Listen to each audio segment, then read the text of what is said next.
tell the truth, and shame the devil. I love being black. All right, people, appreciate y'all for tuning in. This is your boy Martin G, aka the Crime Chaser. I am live, uncut, and unedited. This is where we tell the truth and shame the devil. All right, we're going to talk about a little bit crime, what's going on here in the city of Chicago. I know crime is global, but I want to focus on Chicago right here. And we're going to talk about this and why Chicago youth are doing the smash and grabs. And we crash and grab, smash and grab, whatever you want to call it. That's what's going on. And we want to talk about this. And, appreciate y'all. Come on in, come on in. Come on in, come on in. Come on in. Come on in. Come on in. Come on in. I'm live, uncut, and unedited. This is where we tell the truth and shame the devil. This is your boy Martin G, aka the Crime Chaser. What it is, what it is. And we want to talk about our young folks tonight. Young folks tonight, we talking about it. Now, don't take it personal, mamas. I don't want y'all to take it personal, fathers. I don't want y'all to take it personal. But we got to do what we got to do.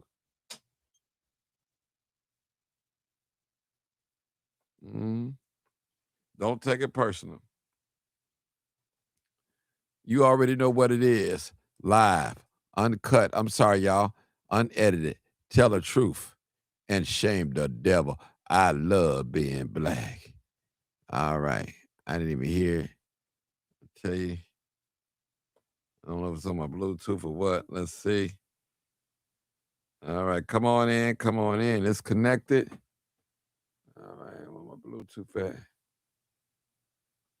All right. Come on in. Come on in. Come on in. We got a great show tonight. We're going to be talking about some problems. We know we're good with the problems, but we need to get some solutions. For real. All right. I'm hoping I got no sound problem, no sound issues. Mic check, 1 2 1 2. All right, that's good. Be sure my that's good. 1 2 1 2 1 2. Make sure everything is good. All right, everything's good. 1 2 1 2 1 2. You already know what it is. All right, come on in, people.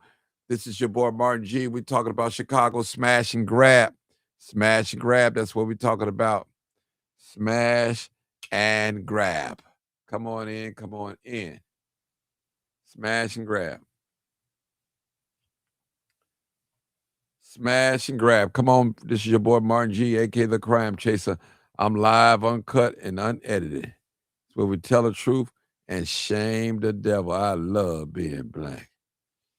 All right. All right. We got videos and show. We want to talk about some things, some issues that's going on right now. Right now. Okay. Jimmy Dean, all right, hear you. I hear y'all hear me? Y'all hear me? Okay, y'all hear me. Live, uncut, unedited. Let's get started, people. Let's get started. Let me try to call in again. I called in once. Let me hang up on it. Got to make sure all the sounds are right because mysteriously, I don't hear no sounds. Let's see.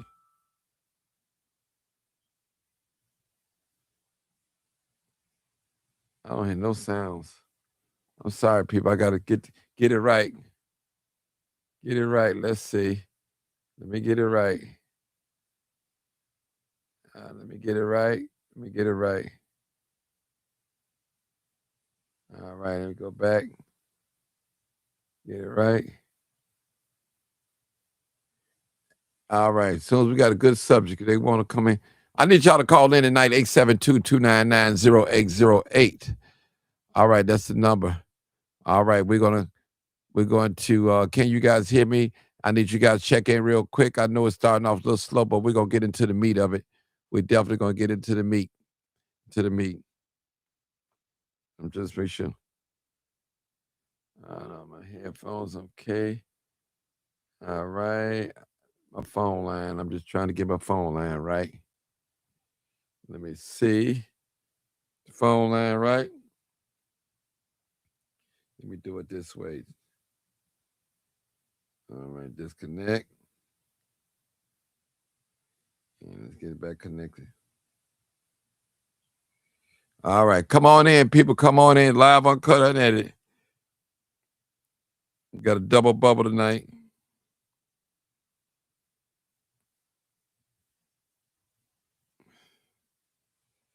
All right, let's see. Hey,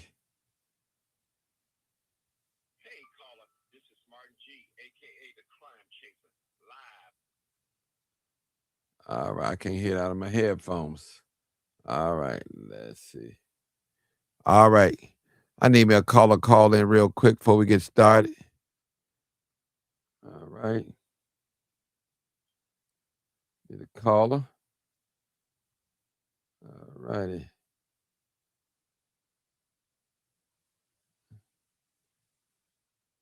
All right. Let's see. All right. Come on in. Come on in. All right. Good evening, y'all. Come on in. People, please come on in. Come on in. Share the video. Share the video. We talk about crime tonight, Chicago crime. You already know what it is. All right. Trying to get this phone together. All right.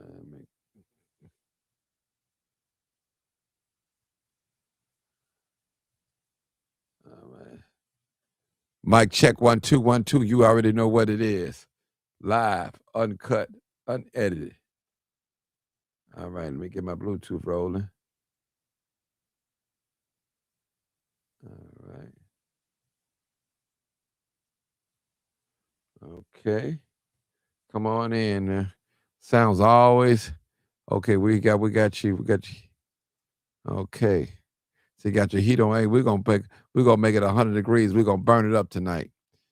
All right. While y'all doing this, let me bring a video in.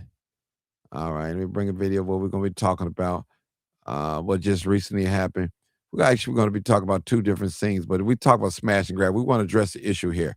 This is the old video, but we're going to play it anyway. All right. All right, let's see. Here we go. All right. New video shows a frightening scene on Michigan Avenue in broad daylight as people were leaving work. A robbery crew using axes to smash their windows at the Rolex store and steal watches. Our Marissa Sulik just spoke with the alderman in the area and has some new developments to share. Marissa? Joe and Eric, as you can see behind me, the windows are all boarded up here at the Rolex store after what took place. This happened around 2:30 this afternoon as people were walking by, some capturing this all on their phones. Robbers seen using axes to smash through the side window and display case on East Huron. They then reach in and grab a couple watches before they run off. Some watches seen left dangling from the window. I don't think Rolex thought could be broken. They found out the hard way. If you've got enough leverage on a hatchet, you could break through. Alderman Brian Hopkins says he does not recall a smash and grab like this in the middle of the afternoon when the streets are filled with tourists and shoppers. Chicago police say 4 men in masks broke the glass. This was a successful robbery. They have recounted. They are missing watches. This was successful. The robbers fled in a red Nissan Murano and sent police on a chase down the Dan Ryan. They then crashed the SUV into a parked car near 69th and Peoria in the Englewood neighborhood. Police scanner traffic says the men were seen throwing items Happy out birthday, the windows, Renee. presumably watches. Honestly, it's sad. Lamont Evans is with the Restorative Project, a group that responds to violence in the community. We talked to him about how this happened as President Trump is threatening to bring the National Guard to Chicago. If we bring more resources to the community, more jobs, more federal funding, then maybe we wouldn't have to deal with the backlash of things like this. We were able to arrest these 6 offenders. I'm not sure what the National Guard could have done. Tonight, police were seen collecting evidence outside the Rolex store as they continued their investigation. People walking by in shock by the debris and scene left behind. In the end, Chicago police say 6 men were arrested. Chicago police say there were no injuries reported. Alderman Hopkins says that 9 watches were recovered from that scene in Englewood, but the Rolex store is doing their own inventory check to see if more watches might be out there. Alderman Hopkins also says that Chicago police used one of their new helicopters to track that car down during the chase. We're live in the Gold Coast. Marissa Sulik, CBS News, Chicago. Joe, Erica. Thanks, Marissa. All right, that was like 4 months ago. Now this is a pattern now. That was last year. It's a pattern. Let's come on in. Come on in. This is live, uncut, unedited, and we're going to talk about our young people smashing and grabbing. That's what we're going to talk about. Right. That's right. That's what we're going to do. And we're going to give you a visual of what happened the other day. Storefront window busted out, followed by, all right, but we're going to do it with this, okay? All right, let's play this video. All right, we're going to do this. We're going to do this. All right. And just before I get started, the phone lines are open now. Welcome back today. All right, y'all. We finna do this. I promise you guys, we finna do it. We finna do it. I'm finna put up this video, some more videos, and I'm gonna narrate some things. Put this video up. Okay. This is another old one. This is a short one right here. Police are investigating a smash and grab on the city's west side. This happened just before 2 o'clock this morning in Westtown near West Division and North Hoyne. Police say a box truck was used to break through a barricade and front entrance of the building. Witnesses told officers 3 men got out of that truck and went inside. The men later drove away in a black car and left the box truck at the scene. So far, there are no arrests. All right. Now, this is what's going on, people. Businesses are getting broken into. Smash and grab. We got a few more we want to play before we get into the meat of it. All right. Let's see. I think I played this one. I'm going to play this one. Well, there was another crash and grab, this one along Michigan Avenue, and it was a big one. It started at the Louis Vuitton store overnight, but it ended with 2 other crashes where at least 1 person was killed. Charlie Wojciechowski is joining us live outside of the store. Charlie, still boarding up there behind you. The work is still going on, Alex. This is the second smash and grab along the Magnificent Mile in the last week or so, this one ending with fatal consequences. Board-up work continues tonight at the Michigan Avenue Louis Vuitton store after a violent overnight smash and grab robbery captured here on cell phone video. It was a little shocking because we just came in on the red eye and we were going to our hotel and it's like, oh, all this commotion just right near our hotel. According to police, a large group of thieves crashed this pickup truck into the glass windows on the Walton Place side of the store, then made off with thousands of dollars worth of handbags and other merchandise. They left the scene in a number of different vehicles, including this Kia Stinger, which crashed into a Honda CR-V driven by a man in his 40s here at the intersection of Ohio and Michigan. He did not survive. 5 people were taken into custody there. Another getaway vehicle, Infiniti Q50, lost control on southbound DuSable Lakeshore Drive. A number of people were seen bailing out and running away from the wreckage. 2 people were arrested there. Former Chicago 1st Deputy Superintendent Anthony Riccio says smash and grab robberies like these are on the rise. I think it's an opportunity, and look, they're going for high value merchandise, stuff that's easily resold or disposed of in the market, and there's a lot of money in that. 6 people arrested in connection with a smash and grab robbery Friday at the Rolex store further south on Michigan Avenue. They've been charged with theft, burglary, and criminal damage to property. Riccio says the danger in these crimes is not what is stolen, but what can happen afterwards. Fleeing is certainly one of the biggest risks involved. Police pursuits are always very dangerous, very risky. They're a necessary part of policing, but they're a very dangerous part of policing. And as we saw yesterday, multiple people injured, 1 fatally. Now, as far as those injuries, those people were taken both to Northwestern Memorial Hospital and to Stroger Hospital. They are being treated there. The police are still investigating what happened right back here along Walton Place and Michigan Avenue. Charlie Wojciechowski, NBC 5 News. Back to you. All right, before I get into the meat, we have another video that I definitely want to show that's happening recent. So we want to talk about smash and grab, crash and grab, whatever you want to call it. Some of us are not right. We know our little ones are out there smashing and grabbing, and we're silent.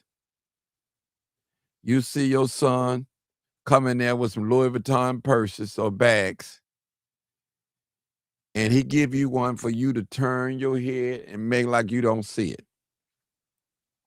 Now, when you find your son on legal help firm dead or on the Chicago psych wanted list, now you want to cry and you want to deactivate your page.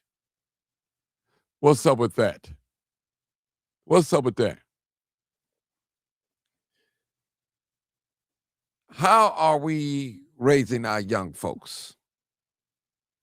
I'm speaking to the community that look like me. Thief is a thief, robber is a robber. But I'm talking about the ones that look like me. People, we're living in some terrible times. But also, we're living in a good day. Some folks have and some have not. And some are willing to even risk their freedom. They're even willing to risk death. That's what they're willing to do. You heard the officer at the end, he said that what's really risky about it is not the crime itself, it's when they take off in the car. That's what's really risky because of the high-speed chases, driving along, wrong way down the street. You're doing 100 miles per hour on the 35 mile per hour street. Terrible. What I'm coming up with, we have a lot of young, angry people. Now, don't get me wrong. For those of you out there that's listening to me, every black teenager or young person is not smashing and grabbing or crashing and grabbing. They're not doing that. But I'm speaking about the ones that's doing it this day and this time. That's what I'm talking about. They hitting cars and everything.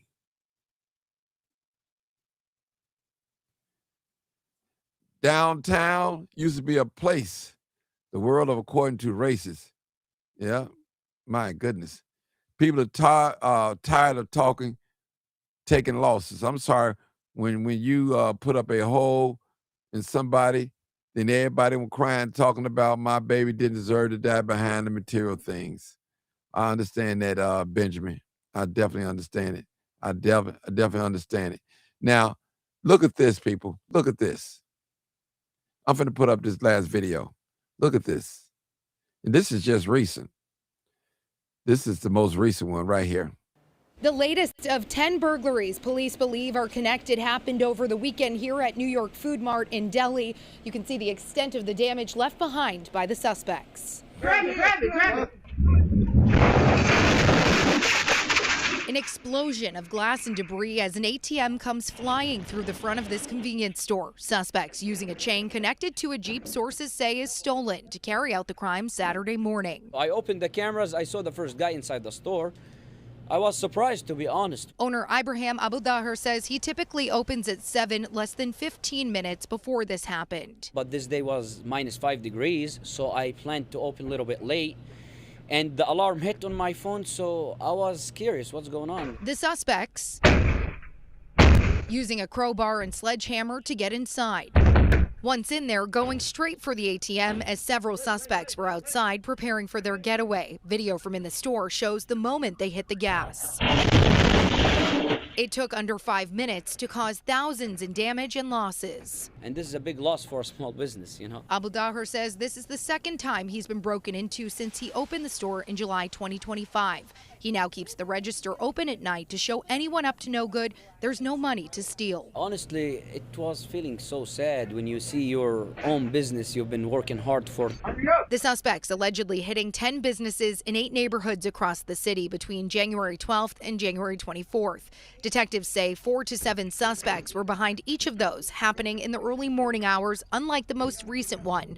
They used sledgehammers or pry bars to get inside, taking money, cash registers, ATMs, or merchandise. At Rockwell and Fullerton in Logan Square, Bob Inn, one of the oldest family-owned bars in the city, among those victimized. The suspects smashing through a front window, stealing an ATM from inside. You just feel bad for anybody else have the same situation, you know. Abu Daher says he is grateful no one was inside his store or others because it could have been even worse. Thanks God nobody got hurt. This is the most important thing. Anyone with information that could help is asked to reach out to Area 1, 3, or 5 to Marcus, can you hear me? Marcus, can you hear me? Let me see.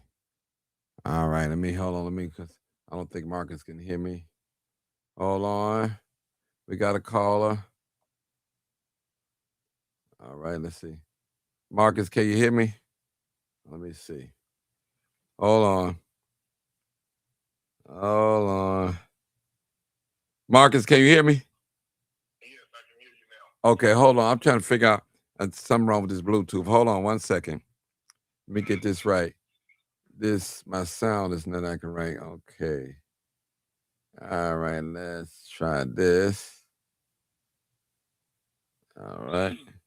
Try this. Trying to get this sound right. Man. Hold on, Marcus. I got to get you on here. Cut it off. Cut the Bluetooth off.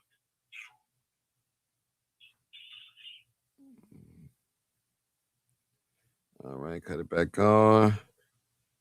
Roadcaster. Come on in. Hold on.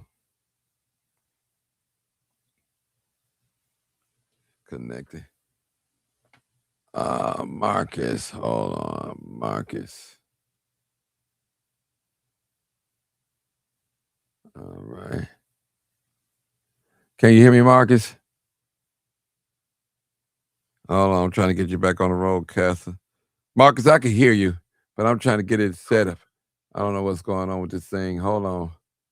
It does that to me sometime. All right, let's see. Let me see if I got you. Come on in, people. Let me play the video while I'm trying to let me play the video again, redo the sound. The latest of 10 burglaries police believe are connected happened over the weekend here at New York Food Mart in Delhi. You can see the extent of the damage left behind by the suspects. Grab it. An explosion of glass and debris as an ATM comes flying through the front of this convenience store. Suspects using a chain connected to a Jeep sources say is stolen to carry out the crime Saturday morning. I opened the cameras. I saw the first guy inside the store. I was surprised, to be honest. Owner Ibrahim Abu Daher says he typically opens at 7, less than 15 minutes before this happened. But this day was -5 degrees, so I planned to open a little bit late. And the alarm hit on my phone, so I was curious what's going on. The suspects using a crowbar and sledgehammer to get inside. Once in there, going straight for the ATM as several suspects were outside preparing for their getaway. Video from in the store shows the moment they hit the gas. It took under 5 minutes to cause thousands in damage and losses. And this is a big loss for a small business, you know. Abu Daher says this is the second time he's been broken into since he opened the store in July 2025. He now keeps the register open at night to show anyone up to no good there's no money to steal. Honestly, it was feeling so sad when you see your own business you've been working hard for. The suspects allegedly hitting 10 businesses in 8 neighborhoods across the city between January 12th and January 24th. Detectives say 4 to 7 suspects were behind each of those, happening in the early morning hours, unlike the most recent one. They used sledgehammers or pry bars to get inside, taking money, cash registers, ATMs, or merchandise. At Rockwell and Fullerton in Logan Square, Bob Inn, one of the oldest family-owned bars in the city, among those victimized. The suspect smashing through a front window, stealing an ATM from inside. You just feel bad for anybody else have the same situation, you know? Abu Daher says he is grateful no one was inside his store or others because it could have been even worse. Thanks God nobody got hurt. This is the most important thing. Anyone with information that could help is asked to reach out to Area 1, 3, or 5 detectives.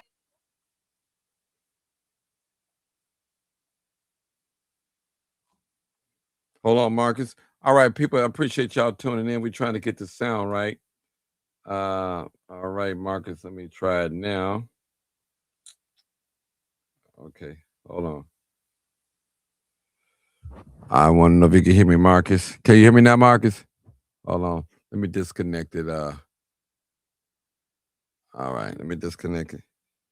Let me cut this other Bluetooth off, Marcus. All right. Hold on, Marcus. I hear you, but they can't hear you. They can't hear you. Okay. All right. Live uncut unedited. Y'all, we got a sound. Something wrong with the sound. Marcus, can you hear me now? All right, let's see. All right. Get that. All right, let's see. Y'all forgive me. Because you're supposed to have this right. 1 2 1 2. All right. All right, can you hear me, Marcus? All right, he can't hear me yet. All right, people, play it one more time, then we're going to get The rolling. latest of 10 burglaries police believe are connected happened over the weekend here at New York Food Mart in Delhi. You can see the extent of the damage left behind by the suspects. Grab it, grab it, grab it. An explosion of glass and debris as an ATM comes flying through the front of this convenience store. Suspects using a chain connected to a Jeep sources say is stolen to carry out the crime Saturday morning. I opened the cameras. I saw the first guy inside the store. I was surprised, to be honest. Owner Ibrahim Abu Daher says he typically opens at 7, less than 15 minutes before this happened. But this day was -5 degrees, so I planned to open a little bit late. And the alarm hit on my phone, so I was curious what's going on. The suspects using a crowbar and sledgehammer to get inside. Once in there, going straight for the ATM as several suspects were outside preparing for their getaway. Video from in the store shows the moment they hit the gas. Marcus. It took under 5 minutes to cause thousands in damage and losses. And this is a big loss for a small business, you know. Abu Daher says this is the second time he's been broken into since he opened the store in July 2025. He now keeps the register open at night Can you hear me, to show Marcus? anyone up to no good there's no money to steal. Honestly, it was feeling so sad when you see your own business you've been working hard for. The suspects allegedly hitting 10 businesses in 8 neighborhoods across the city between January 12th and January 24th. Detectives say 4 to 7 suspects were behind each of those, happening in the early morning hours, unlike the most recent one. They used sledgehammers or pry bars to get inside, taking money, cash registers, ATMs, or merchandise. At Rockwell and Fullerton in Logan Square, Bob Inn, one of the oldest family-owned bars in the city, among those victimized. The suspects smashing through a front window, stealing an ATM from inside. You just feel bad for anybody else have the same situation, you know. Abu Daher says he is grateful no one was inside his store or others because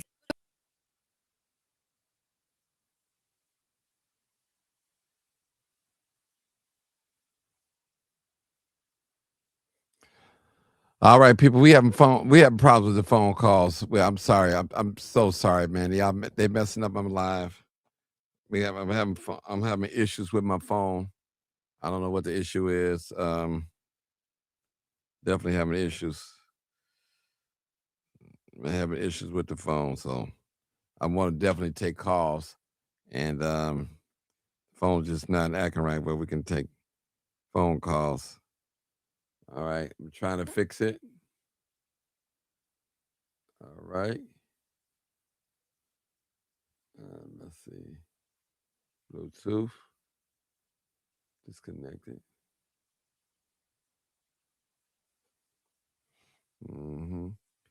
Reset my Bluetooth.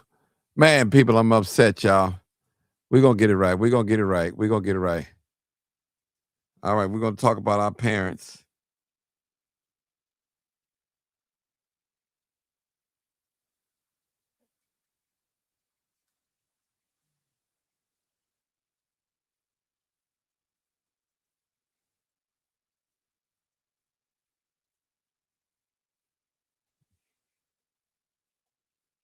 You already know what it is. Live, uncut.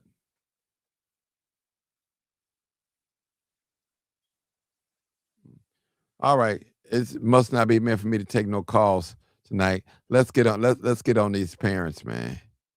Let's get on. Let's get on. Let's get on these parents. He said, brother, I will give you the inside of these brothers. Call me. Okay. All right. All right. All right. I'm trying to work on this same time. All right, people. Now listen. Let's just keep it real. Let's keep it real. Let's keep it real. I appreciate y'all tuning in on here, but what is going on with our people, man? What is going on with our people taking people businesses? Some people call it reparations. They say, well, they owe us, and these are reparations. Okay. All right. Now, one thing you can say, give credit. They're not discriminating now. It used to be what crime was contained. Marcus calling back. I don't even know if it's really ready yet, but I get him call back. It was contained. It definitely was contained.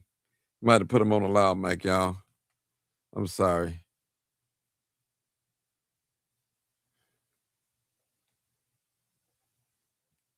Marcus. Marcus. Yeah, go ahead, Marcus. I got you on the speakerphone. Go ahead. I got you on the speakerphone, Marcus. Go ahead. All right. So, Martin, what I want to say on this might not be pleasing to the black community, but you have a group of young people that really don't want to work. They don't want to work for anything. They want it instantly. That is their job. Smashing and grabbing, selling it on the dark web or whatever the black market platform and getting paid off of it, getting fast money. They see these rappers flashing this jewelry and fancy cars and living in these big mansions, and they want it. But a regular 9 to 5 in their mind is not going to help them get it, and some of them, they're not used to taking orders from other people. So they don't know how to fit in the job world because they're not used to taking orders. They're used to giving orders, but they're not used to taking orders from somebody that may be younger than them, older than them, or don't even look like them race-wise. And so, in my opinion, that's why you have these problems. You have a group of young people that just don't want to work. They don't want to put in the hard work to be able to go in stores like the one they're stealing from and purchase those Rolexes or whatever they want. The Apple store used to get hit a lot of times. They were stealing, they were breaking into convenience stores, grabbing the ATMs and so on, and robbing the Brinks trucks. These are the people that don't want to work. These ain't the people that want to work. These are the people that don't want to work that's doing this. And we want the politicians and the police officers to be accountable for their actions. We as a community have got to quit making excuses for some of our young brothers and sisters' behavior. It's not just the brothers doing it, it's the young sisters doing it too. They scamming and cracking cards and doing all that crap. We have to be accountable for our own actions. We know that there's a target on us. We know that white supremacy got a target on us. We can't do what these other people do and get away with it. It's just not going to happen. And then they end up getting caught. I think the recent one was some people from the Inglewood community smashing and grabbing, and 6 of them got caught or whatever. Yeah. I don't know how recent that was. No, that was 4 months ago, but we got one that was on the north side stealing the ATM machine. When I was Yeah, playing, that yeah, was recent. that was recent. Yeah. That's been all on Facebook. And again, Martin, this is my opinion. A lot of black people may get mad with me. A lot of your listeners may get mad with me and say, I don't know what I'm talking about. But this is my opinion. I'm from the hood. And you have people that just don't want to work. And then you have people that try to make it in the hood, and they can't make it in the hood and have to leave the hood because you got people in the hood that don't want nothing and don't want to see them with nothing. So that's just my opinion. You have a lot of young people out there that don't want to work, and you have a lot of young people that do want to work. And the ones that do want to work are the ones that you don't see out there doing it. Mm-hmm. So, what is your suggestion for some solutions? What you think we need to do? Just general speaking. We need more resources. We need more jobs in the community, not just get by jobs, not just pay to rent jobs, but jobs, thriving jobs. That's what a young man told me at 95th, thriving jobs. And when I said thriving jobs, where you can see the money that you earn and you want to go get a Rolex watch or whatever you want that fits your style, you can do that because you're making the right type of money. We need a thriving and living wage paying job, not no McDonald's and Burger King and people saying, well, that's something. No, we need some real jobs. And Martin, this city got real jobs. It's city jobs available, but it's too much scratching folks' backs and letting family members get those jobs. We need jobs, real paying jobs. That's my solution to it. Jobs, resources. Not everybody's college material. I mean, you can sit in college for 4 years, but you still got to keep your lights and gas on. You still got to have transportation. You got to have money in your pocket. A lot of people don't have money in their pocket, and they're doing whatever it takes to make money. And some of them are going about it the wrong way. We need jobs. We need a better education system. As I said on your show maybe a night or two ago, the Chicago public school system has failed black children in Chicago. Mm-hmm. They haven't prepared them for college. They haven't prepared them for high school. So how can they be prepared for college or anything else? Then we lack the resources. We need resources. I don't care about the materialistic things, but the people, me or you could be downtown and not knowing what's going on, and we lose our life because they're fleeing from the police. We need resources. This government created this. But we also need to be accountable for our own actions. Mm-hmm. We need resources. I don't want to hold up your line. No, you're good. That's my solution. Just hold on. We need resources. Okay, let's go to the next caller. 2095, last 4 digits. Go ahead, caller. Has joined. Go ahead, 10 Speed. Hey, Brother Martin, how you doing? Good. Brother Martin, my opinion is this. There are jobs out there for these young folks. These young folks don't want jobs. Their mind is engrooved into criminal activity. Most likely the people that you see breaking into those stores and snatch and grabs come from housing where their parents have actually participated in maybe something like that when they were younger. These are called broken housing. You can provide, and then here's the thing too, you can't give these kids a living wage job if they don't have a living wage education. You got to have some type of education to get the kind of job that you would like to see these kids have. These kids are simply influenced by hip-hop and social media. There is no guidance. They put all this crap in front of our kids, and our kids look at it, they see the glamour in it, and they like it. Now, it's kind of hard to put your feet on what can we do to stop this.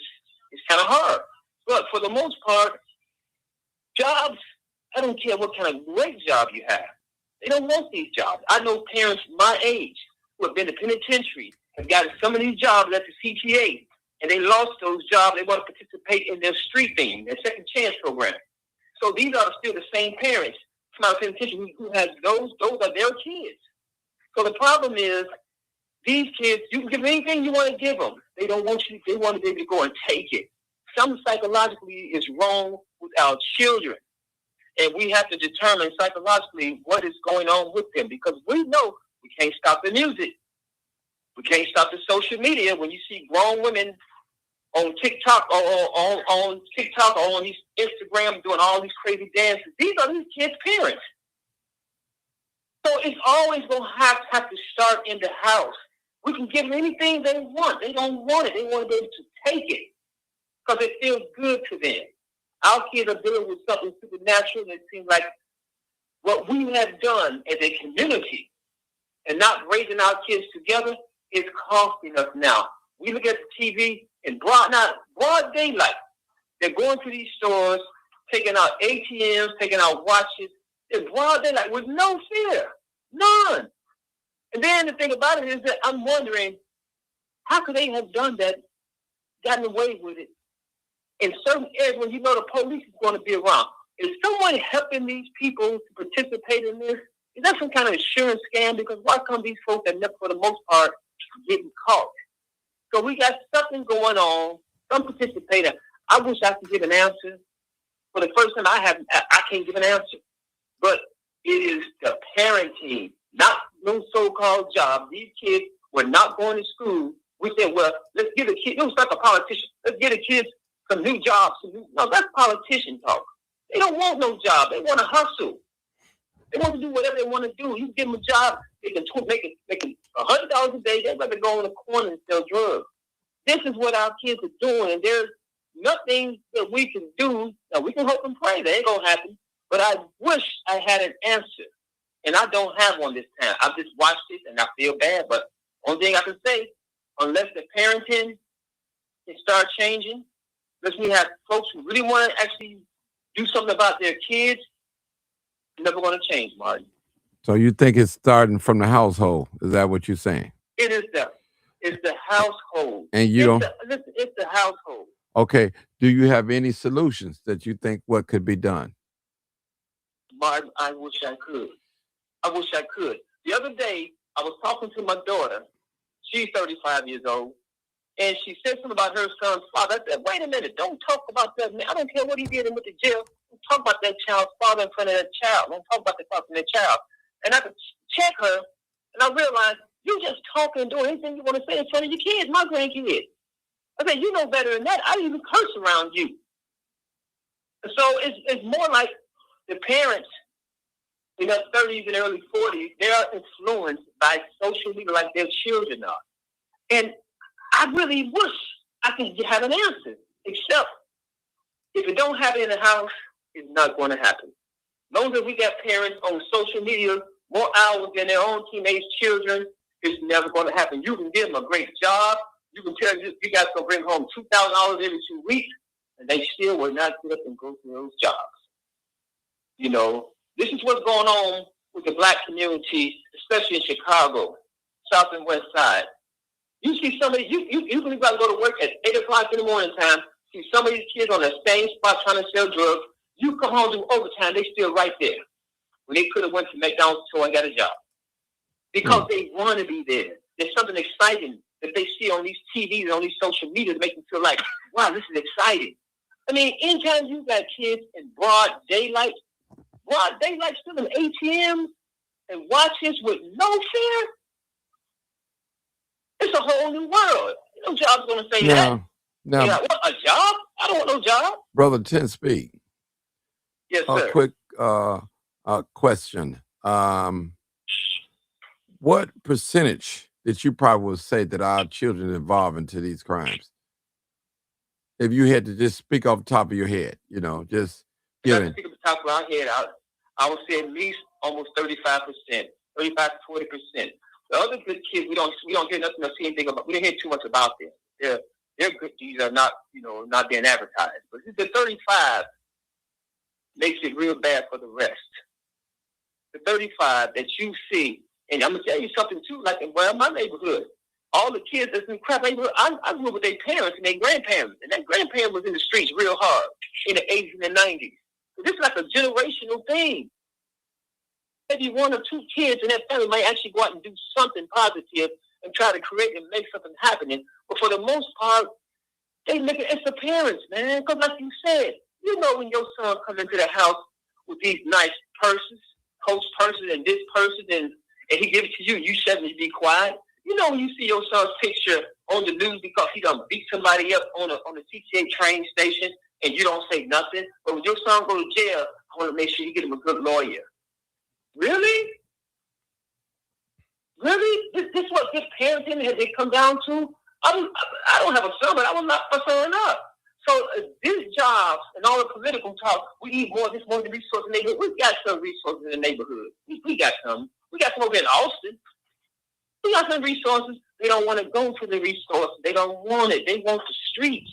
But why you think that though? Speed. Why do you think that our children want to go to the street? Why you think? Give me something. Give me some concrete or something that I can, The streets. Yeah. The streets is glamour. Everybody glamour.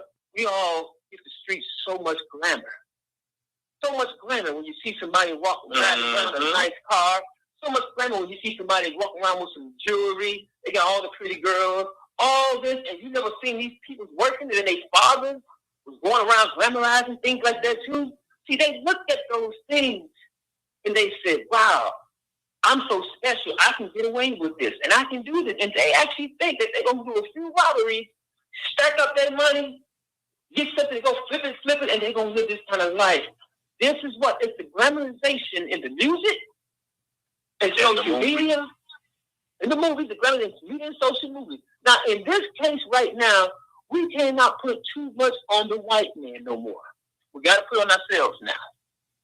The 90s, the 80s crack, and the 90s heroin, these are their grandchildren, and their kids doing this. So they couldn't raise these kids when they cracked out or trying to hustle or like that. They couldn't do these kids. So now their kids are doing the same thing they're doing, except in a different era. And this time it's more guns, it's more killing, it's more things. There is no so-called street rules. I mean, when I watch these people in broad daylight, these young kids taking an ATM, just sitting there, they look like they were afraid of anything. Like it wouldn't bother them. These are the grandchildren of us, these are our. So the question really comes in that, what can we do about it? Man, I really can't tell you, man. It's like a loss. It's like that generation is lost. We don't have to start with the 5 and the 4 and the 3-year-olds. You say, well, you just can't throw nobody away. How can we save them? Ain't that bold? They are that bold. They will shoot me. Them kind of people that they will shoot me and you and don't do nothing about it. And we look to be a relative of theirs. And put it on with the babies. Yeah. We have to start with the babies. We have to start with our granddaughters, because we know as parents, even if we knew that we had certain financial issues going on, we let our children know we were struggling financially. They didn't know that. They get to go to school, get some candy or whatever situation. They didn't know anything. They had to move. Well, we're moving tomorrow. Don't even know that we've been put out. See, we did things with class. Now, the parents just say whatever they want to say in front of their kids. They say whatever. Well, we broke this or that. Kids want to go out, want to go do something. They go rob somebody that their mama and daddy know. We think nothing about it. Now we know that the parents are scared. Well, the one parent is scared of the child. Now they need help. They raise this child. And how can we help them? Well, you know what? Those kids in jail. They're in jail. And we going to see them. They come home from jail. We give them all this big cooking and dinner, and they came home from Vietnam or something. Martin, I've always said from day one, it's the parents. They don't make the parents like they used to. My mother been there for 5 years, and I'm still got fears of my mother, so I keep her house clean and excellent the way it should be. No one fears the parents. Because when you look at their TikTok, later on, they're going to see their 55-year-old grandma on there shaking her butt on TikTok, talking about she still got it. You know what I mean? That's the influence that they give me. Get them a job. It's not what they gonna do with a job. They ain't gonna do nothing with a job. Okay, they get their first check. They get their first check. No matter how much it is, they ain't gonna do anything for them. They're gonna change them. But 10 they speed. have to go to school. 10 speed. You ain't giving our young people no credit. It seems like you coming down too hard. No, I'm not giving them any credit. I'm just not. See, you open the doors for stuff like that. Let me give you an example. My mother set rules in his house. And the rules had to stand. There was a meanness in her where this had to be. So when I do the right thing, I don't get credit for doing the right thing. I'm supposed to do the right thing. You don't get credit or recognized or get a reward for doing the right thing. I'm supposed to do the right thing. You don't give them credit. When you hard on them, they have to come feel like, listen, my parent is a dictator. I have to do what is right. From the very beginning, you can train those kids while they're in the crib. We ain't doing that. We're not doing that. We're letting these kids create situations where, you know what, if my child had a better job, my child would be in the streets like this. Well, you know, my child, he called me, my dad, I'm so running around for the police. Where you at, son? Oh, Dad, I can't tell you. Okay, son, I'm going to get you a good lawyer. Not me. I say, I hope to catch your ass and tell him where you at. Martin, can I you so bubblegum. Hold up, 10 Speed. Go ahead. Go ahead. Go ahead, Marcus. Yes, Then we got Bill. Can I say something, 10 Speed? I don't know you personally, but I believe you said something about parents shouldn't have to reward their kids when they're doing something great. I kind of they're being obedient. When they're not obedient.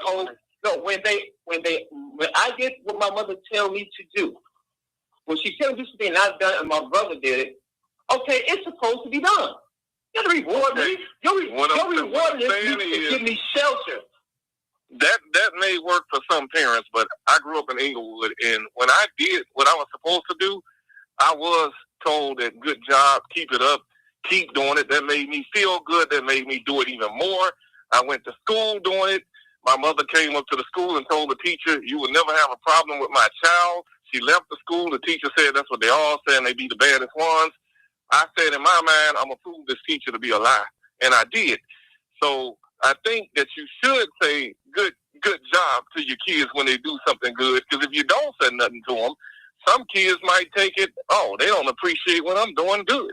I go out here and do bad. No, a lot of them are doing it for attention. That's going out here being bad. A lot of them are being bad. They're not doing that for no attention, for no pay. They're doing what they want to do. They're doing what they want to do. You create I'm not playing. You create excuses. No, I'm not. My mother tell me I grew up was born and raised in an awesome community where I'm in right now. My uncles did everything in the street that they want to do. I knew what they were doing, but I never done anything. The other half of that, I agree with you on. Some of them are doing it because they want to do it. A lot of it is being glorified in the music, in the movie industry. You go on Tubi, all you see is street movies. You see nothing positive. You see nothing of the Bill Cosby type. You see street movies. A group of kids wanted me to shoot their video, and they had guns. And I said, no, I'm not going to do that. Why would y'all want to put yourself out there like that? They told me this is the lifestyle we're living in. We're trying to tell our story. I said, there's a way to tell your story without putting guns in your video. That's not the way to tell your story. I agree with what you're saying, but dictatorship is what we need in the house. Dictatorship. The dictatorship. In fact, the older I got, the more my mother learned to trust me because she knew I was doing right. The older I got, the more she could relax some of her rules because she saw that I was very obedient, me and my brother. I never got suspended from high school. My mother, I'm in 4th grade, my brother in 5th grade. My mother come to the school. All I hear my brother get his ass put with an extension cord in the classroom. Of course, it's in the 70s. But my mother didn't play that stuff. They look at me like, ooh, you next. See, she didn't say nothing. What I'm trying to say is that there was rules that was established since we were very, very young kids. And parents nowadays are not establishing rules. You don't get no choice when I do what I got to do in this house. You don't get a choice. Because the government has taken away some of that parental power. You can't do that now. What you used to No. If you train your kids from the very beginning, okay, if you train your kids from the very beginning, you won't have to you don't have to go through that. You won't have to go that. Listen to me. Right, It's all parenting. And parenting starts from the crib. It starts from the crib. We create excuses when our son come and tell us some bullshit, some bull crap, and we looking at him, we gonna let him explain his story, and we know he's lying. Man, I would never insult my mother no kind of lie. I know a couple slaps going across my face, and that not that belt, that extension cord is next. So I knew to have to fear. What I'm trying to say is, don't create excuses for these kids. They don't want those jobs. They don't. Okay. They want to be like their mama and their grandma and grandparents. What their grandparents do. Most of these parents, even back far as 10 years ago, when a child go to school and come in the house, they sitting down in the house watching Maury and Jerry Springer, not doing anything productive. So those kids don't become productive. No, that is true. No, a lot of it ain't true. Not everything I just said is completely 100% true. Because what you're doing is, see, you might let a child come and explain himself when he's not me. He ain't gonna explain nothing to me. It is what it is. I said what I said. The rules what I said. Now you're gonna be miserable until you learn to do it the way I want to do it. My mother told me. Guess what? I had to adjust to that. Me, my brother, and the dog.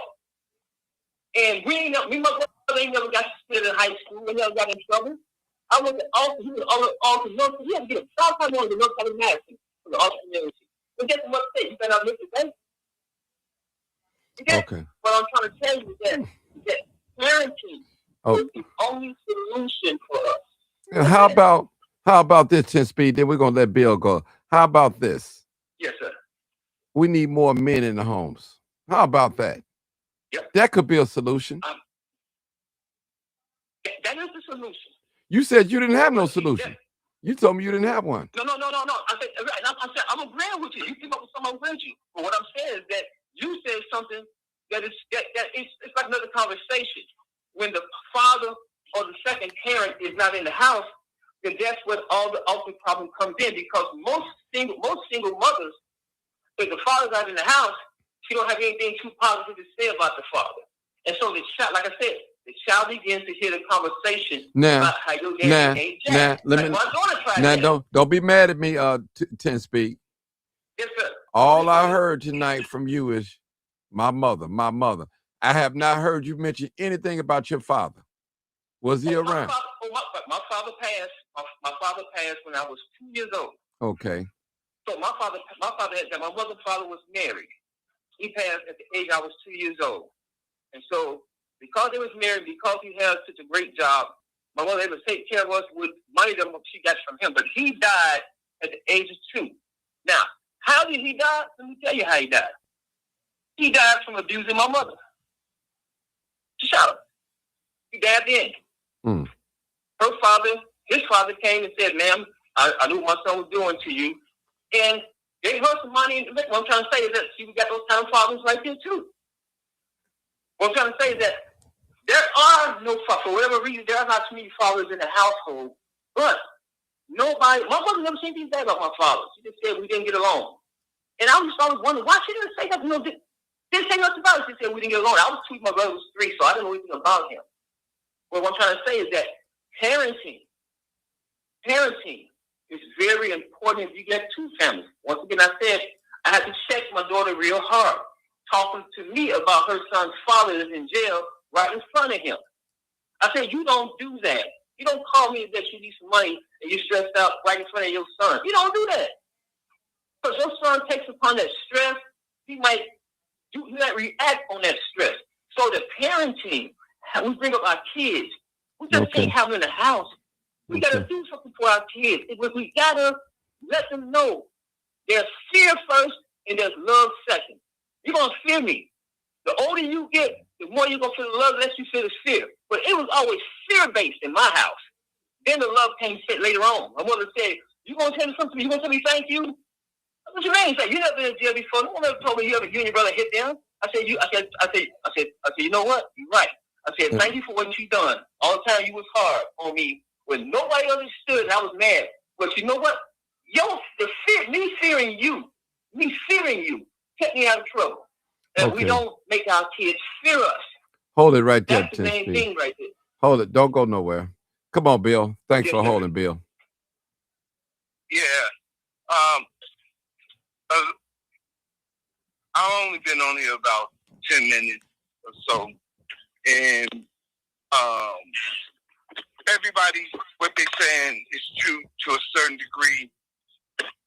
It starts at home, but you got to also realize, especially in today's time, in the last 15 to 20 years, a lot of these kids, it don't matter if both parents are married or in the same home. If they haven't been properly raised, then how would they, if they didn't have an example they're not going to be a good example. And for the most part, yeah, good parenting, strong family foundation, take a family a long way.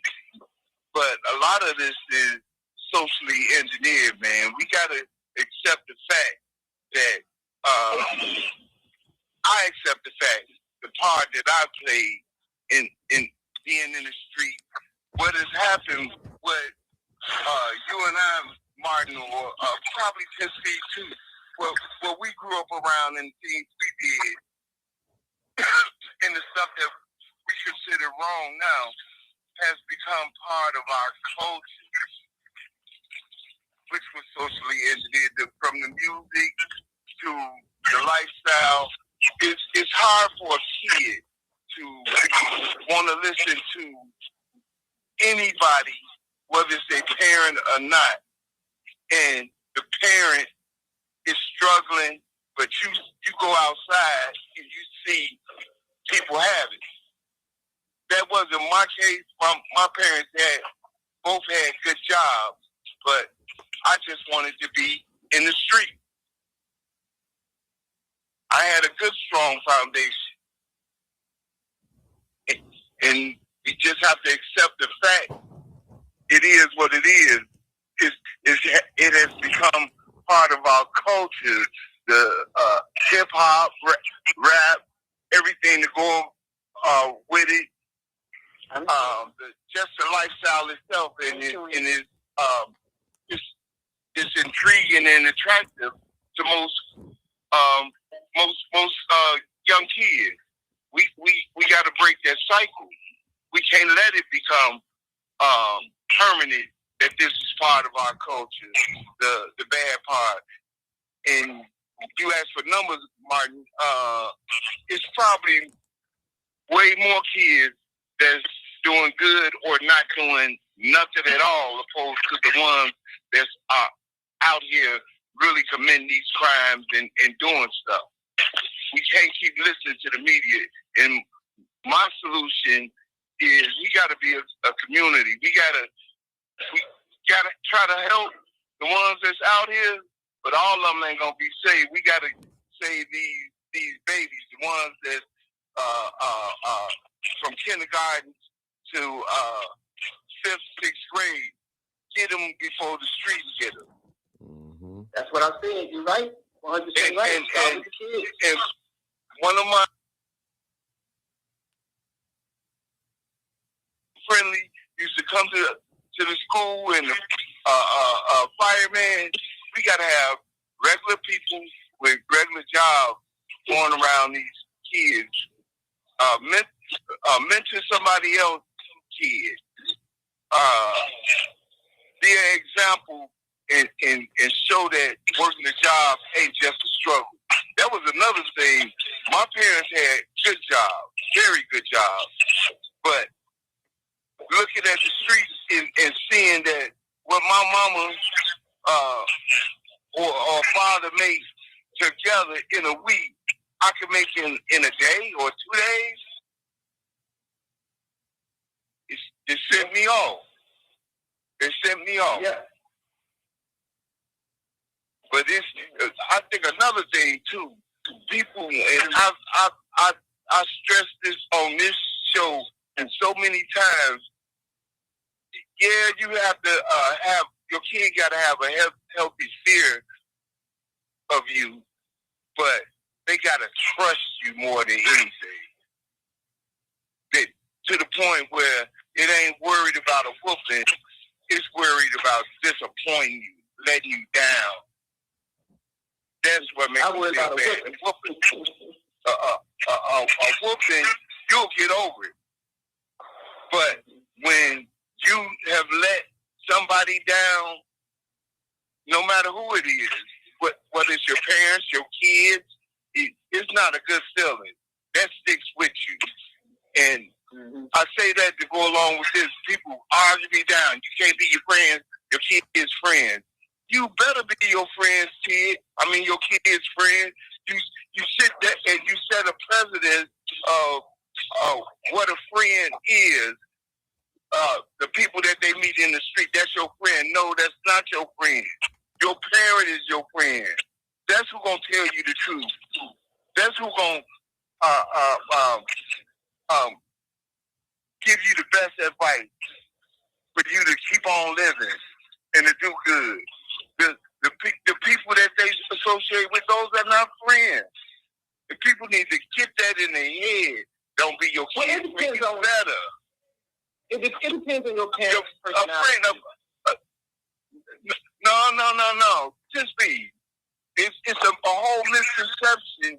You grooming your kids to think that these people that they gonna meet in life that come and go are they friends. That's a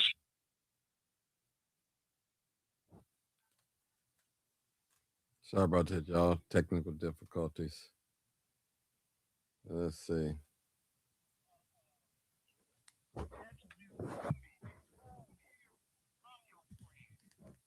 The difference between my buddy, my I got a buddy for a few, been my buddy for over 50 years, and I call him my buddy because friend is a loose word when you start giving everybody that title in the street.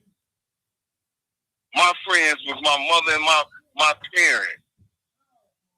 You teaching your children the wrong way, I believe. That's all I got to say to that. I mean, what you're saying, that was great. I can go along with that based upon, because like you said, you had a father in the house. My mother was trying to make up for not having a father in the house. Now, we did have a godfather that stayed with us later on, but he wanted to be a Black Panther. He stayed for 3 years. You know, we had to move on out of the city because, we did some Black Panther type stuff. But that was back in the 70s. I'm a 1968 baby. So I understand, and I've seen all the switches and all the changes and everything that happened during that time. But for the most part, your parent can only become your friend as you get older. Like I said, you get more dictatorship, less love. The older you get, less dictatorship, more love, based upon are you listening to your parents and are you getting obedient? That's how my mother did it with me. It was more dictatorship, less friendship. Now that I got older, teenagers, I can tell my mother about certain things because she trusted me. You know what I mean? She trusted me. She see that I made some decisions that she could see based upon me being a teenager that she could trust me. She see that I'm not out wilding. Because I knew if I was out wilding one time, I wouldn't be in the house. I do that from day one. So I'm saying that today's society, today's parents, true enough, we don't have the things that influence us that influence these people. That's true. But we're going to have to set something up for these kids if they live here. We understand what's going on in society. You have to do that to everybody. We're going to have to start with, like you said, the six and the baby. Start with them when they're babies, when they're in the cradle. Oh, she said, boy, when y'all was little baby, your mama walked past that cradle, y'all shut up.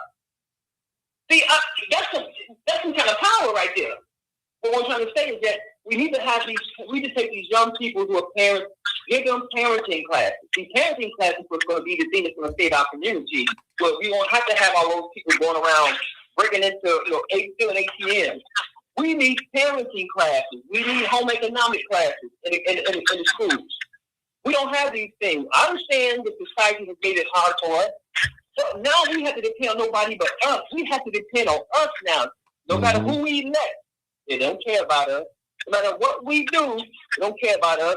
We have to come together as Black people in America and say, listen, y'all, we're going to have to start becoming parents because when our kids get locked up and get 20 or 30 years, this is what we're going to have to deal with for the next 20, 30 years. We can actually stop this. But I don't know exactly how, but I want to tell you, take the kids 6 to 1 year old.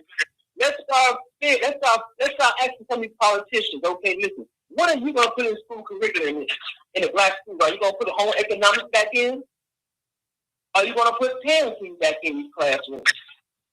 You know? So if we can get that on a political side, they can do a little bit something possibly. But we're going to have to start with the 6, 7, 8 year old because the ones we got right now that in their late teens and their early 20s, they're lost. It's a lost generation. And I don't want to, I like to say, maybe I don't see it the way you guys see it. And I can just fold on that one and say, I don't see that we have a chance to be younger folks, 20s and late teens. I just don't see it. But thank you, brother. I really appreciate you, brother, letting me talk, man. It's just been an honor to be in the mind. Thank you guys very much. All right. Go ahead. Hold on, Marcus. Hold on. I think I got another call. I just want to see if she wanted to say anything real quick. But go ahead, Marcus. I'll let you go before. Come on, Marcus. I'm going to just piggyback on what Tim Speed said about home economics back in the schools. They need to put more than home economics back in the schools. I think it needs to be more black men in black schools. A lot of these, what I've learned as a photographer, going to some of these kids' proms, a lot of these boys don't know how to tie ties. They don't know how to dress like men. So you need a class in the school system where men come in there and teach these kids how to dress like a man, how to speak like a man, and women, and a woman. I'm not ruling that out, Bill. I'm just saying, because home economics that taught women how to sew and do all of that. I took home economics back when they had it in school. I already knew how to cook because I was taught at home how to cook. So, but what I'm saying is, we need a stronger presence of men in the schools. Because I know when I had a male teacher, it was different. He was stricter, but you listened to him. Yeah. And you had fun. And getting what you were saying, Bill, you were saying about a child supposed to be friends with a parent. I agree with you on that, too, because in a way, you're supposed to be able to laugh and have fun with your parents. It's not all supposed to be mean, mugging, and I'm the parent, and it's not supposed to be like you in jail being disciplined. You're supposed to have fun with your parent, and if you're having fun with your parent, you're going to love.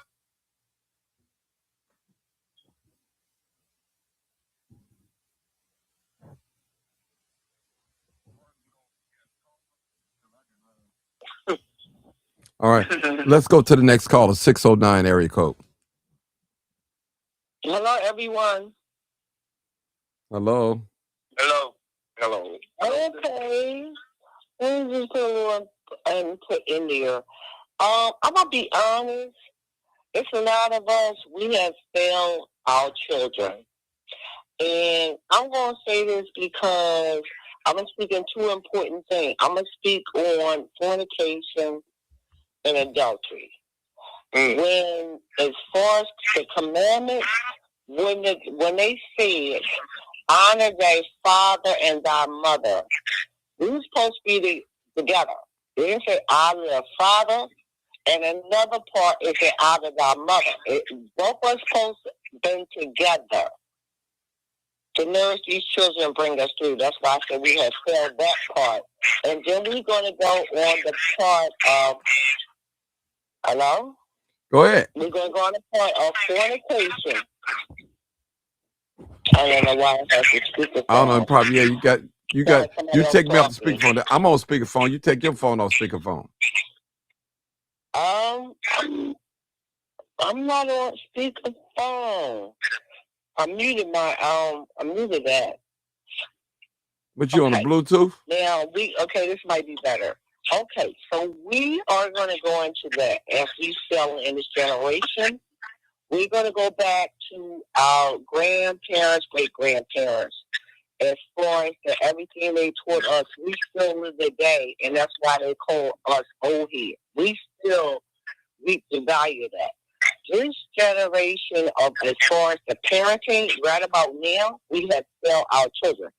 And I said from fornication and adultery. When God has a commandment, honor thy mother and father. Y'all were supposed to be together. Not unless something emergency happens. We don't do that. That's one thing we disobey. Okay, fortification. You got weird, so you got men that have at least 2 or 3 different, 4 different baby mamas. So you pass that part of fortification. You didn't pass that. So y'all want to figure out what is really going on, and then we sit here and talk about the kids. What are we doing? What are we really doing? And everybody very differently say, no, my kids are not my friends. We can have a friendly conversation, but they are not my friends. I'm their mother. Right. That's what draws the line. See, they get too comfortable. And then you can sit down and they can say things and do things, and then when they go out and do something totally different. Our thing is, Don't do what I did for my life, but do as I say. What I did in my life, you got to do things totally differently. Do as I say, because we don't want them to make the mistake and go through what we went through. So it's a thing. Again, it's the love spirit out here. They said so many things about the kids. The young men are watching the older men looking at their young sister. And they're watching, you know, so it plays a big part. So this is where we're going at now today. We got to be able to play these lustful fetishes, all these things out. Young girls, there's nothing that they can give a man to lead to his imagination. You see it all. And back in the days, you gave a man something. Look, I used to dress with a blouse, bow tie, no cleavage. All that stuff come on when you go at home with your husband. But these younger women, they're like marketing their body or whatever. And all these sugar daddies, they're playing a big role in their fathers and grandfathers. So everybody got to take responsibility, and this is why the younger people are looking at us, because the older women are trying to be young. They're getting this cosmetic surgery and all this kind of stuff and trying to keep up. And then you got the older men that are they're looking at girls at their daughter age because everything is exposed. So we have failed them in so many ways. When I grew up, you dare not to come out. And I had to wear a pantyhose stocking and a slip. And with a black dress, you can't see nothing. You better not see anything. But I'm saying nowadays and stuff, it's okay. So the men, they got to get together and find out that they got to be able to separate. This is a lustful spirit. She's young, and men are very attracted to youth. I got that. But all that, they play the part. And then you got the older women that still look good for their age, and they have fetish for the younger guys. Because the younger women, they can't cook. They can't take care of home. The younger guys have a fetish for the older women, and older men's always bring it to the younger girls. And they need to learn how to separate themselves. They realize that you're a father, and one day you're going to be a grandfather. And whatever she's marketing herself, don't get caught up in it. You know what I'm saying? Teach her how to lead something to the imagination of a man's mind. That's supposed to be behind closed doors. Like you said, I laugh when you say the girls got their mother showing. That's going to distract men. All in the churches now, look how the women dress. I didn't dress like that when I was in church. Well, what do you? Yeah. Well, what do you think about these older women thinking they look young? What you think about that? Then I just tell you, I said the older women are doing that, and that's why I say these younger guys, it's the same fetishes. Now, back in the days, it was the older men and had fetishes. Now, here the older women that, you know, they're giving the same fetish. It's no different, you know? And then basically, like saying their tight pants they wear, they're like pantyhose stockings. It's nothing left to the imagination. It's open. So, you know what? That's why I say we have failed the younger generation. Until you can get back in a man's mind, lead something to his imagination, give him something to think about, give him something to treasure for, something that's worth it. You know? So that's why it looks good. And then when they get there, they're not satisfied. They're all over the place. So this is with the young women, how to be wise, you know? So pretty much that. So we can't just care about the younger ones. All right. Guys doing all this stuff out here. Because basically, at the end of the day, you got to realize, what are we doing? What are we doing to promote this and support this type of behavior? So we got to think about it. You know, older men, we got to stop. These young girls coming, sugar daddy, that's out. Because they have destroyed the community. Back in the days, it wasn't drugs. It wasn't all this stuff going on. Now, we're living in a day of time where so you got to actually find out what do you promote and what part that you play. Like I have a question. I have a question for you. When you say sugar daddies, What do you mean about older men like the younger women? What age bracket? What are you talking about? Let me just kind of understand what you're telling me. 'Cause I know you talk about the old men, the younger women. Well, you know that basically, I say back in the days, even like if you go to a bar, you know, it's nice gentlemen, and back in our time, you know, a woman that has a sleep with a man, you just enjoy her presence, her being a woman, whatever. Then you got the one on the other side that, you know, he buys all the drinks or whatever the case may be, and then he's a sugar daddy, you know, with younger women. And So basically, hold it right there. Hold it. So you said he's a sugar daddy because he buying the women drinks, but she in the bar. So is she grown coming in the bar or what? well, a lot of young girls, they they would call the older guy. They would even though he was older, but because the younger girls made the money. Yes, absolutely. Yes, he's a sugar daddy because he can see she's underage, and if she got Hold on. If she underage, well, how is she in the bar? well, because they would let the younger women in the bar because they made the money. They would call the guys, but they would let the younger girls in the bar. Oh, okay. Easily. Oh, You know, okay. so that's what I'm saying. That's where the sugar daddy thing started. So that make Well, let me ask you a question, sister. Are you trying to say that marriage? You trying to say that marriage in the black community will save our children? Is that what you're trying to say? Absolutely. You start off by saying other things. I figure maybe you really want to say marriage will save the black community. Absolutely. This is the last source that we got. If they get married and both parents are in the house, basically, it does some type of self-discipline. A man has to discipline his way not to be single when he's running around making babies by everybody because you feel some type of way. You're married and you outside of your marriage, you have made a baby. There's some type of discipline behind it. That's the source we got. The younger gentlemen or guys out here, how many baby mothers they had, never married either one of these women. That's a start.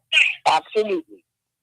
So okay. if we promote marriage in the black community, then you think and you feel that was what would help with our young, especially our young men, in what they're doing. They come in the house with their father or not, but the mother or their other parent is married. And you feel that would promote a unity to raise children or to raise teenagers in the black community. Is that what you said? It's both. It's both. Okay. It plays a big part. Yeah, absolutely. Okay, let's go to the next caller. Thank you, guys. Come on, take it old timer, 4093. Yes, sir. Yeah, I'm listening. Well, certainly that would help. I mean, a two-parent household, the child would grow up with stability in the home, and it would see the father getting up, going to work, whether he's working in the evening time, working at midnight, or working the first shift in the morning. That would automatically put stability in the child's mind to be stable. Now I can't say no more than what my son told me when he came to my retirement. I didn't make him say it, but he said that he told me. He said, "Well, he said you never stop," and I said, "I never stopped." Well, he said, "You never stop going," and so now he's working, and he's been working all the time. So that helps out. And all 5 of my children were brought up in the 2-parent household. Now that's just they never saw me hit my wife. They never saw me put my hands on my wife. But I know one thing: they didn't get out of line with her, and they didn't get out of line with me neither. And I didn't have any trouble with them getting out of line with other people other than their classmates and them girls and boys. Now they did have trouble, running around with them. He had trouble, but outside of that, he was stable when it come down to working. I don't have to bother him about work, and I don't have to bother my other children about working. They know that that's the only way. And I never had to go down to the jail. Now, no. A couple of them did get in, had some issues. A couple of them did have some issues, but they worked it out. They did have a couple of hiccups there, so they went out the way for a second, but they got back in line. So, I mean, that helps. Now, I think, before they get married, now, a young man, it was required for a young man to have a job and know that he was going to be the head of the house even before they get married. He had to have responsibility. A young man tonight, he's talking to my youngest daughter. And I went over to a function tonight. He told me that he wanted to talk to me about something, and he laughed. I said, okay, I'll be around. That's what I told him. But ain't gonna be, I didn't teach her to go around testing nothing out before they get married. Either, you want to, well, you do it the way I say do it, but I ain't with them 24 hours a day. I don't know what they're doing. But I do know what they've been taught. And if you don't have two parents in there, I mean, that boy is gonna test his mama. And when he tests her, he may mumble something under his breath, and I ain't doing nothing. Got me going back and forth, like I'm a slave or something. What you say? And stuff. Now the father find out something like that, and he's coming home from work. That's gonna be trouble. But when you ain't got no stability, that boy gonna run all over the lady. It's just gonna happen. Because he don't have to worry about nobody pulling him out the bed. Come after him. Yeah, make it quick, Bill. We got Buck. Go ahead, Bill. We got Buck on the line. Wait, go ahead. Yeah. I wanted to say, we've had a few generations that don't have a relationship with God. Knowing that there's a God, even if you're not a Bible thumper, will put some integrity in your life to do the right thing when people or nobody's around, when ain't nobody there looking. But I want to reiterate, we're in a different time now. We had examples of people with jobs, whether it was a good job or a job period, and some examples as far as they go. Right now, you can have two parents that have been living together 10, 12 years, got 8, 9, 10-year-olds, and they're not married, but they don't know how to raise a kid. They still got game banger mentality because that's the way they grew up. We have to change that narrative, and it's not just a 2-parent home. It got to be a 2-parent home with some structure in it and some good example along with the love. That's all I got to say. Okay, go ahead, Buck. Well, that's true.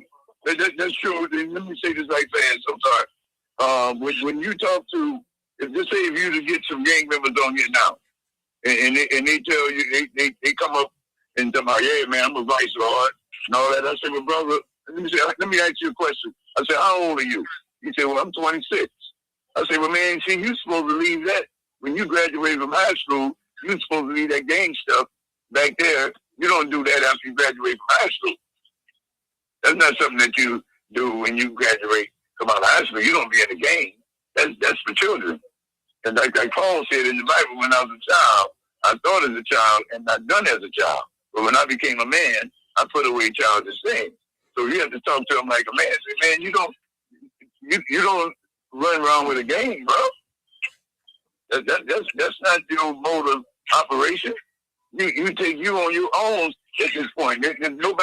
Nobody can help you but yourself when it comes down to day-to-day living. It has nothing to do with a game. or you getting by with some type of gang. That's for people that's in the 12 to 13 to 16-year-old category. Outside of that, then no black person have no business being in the game.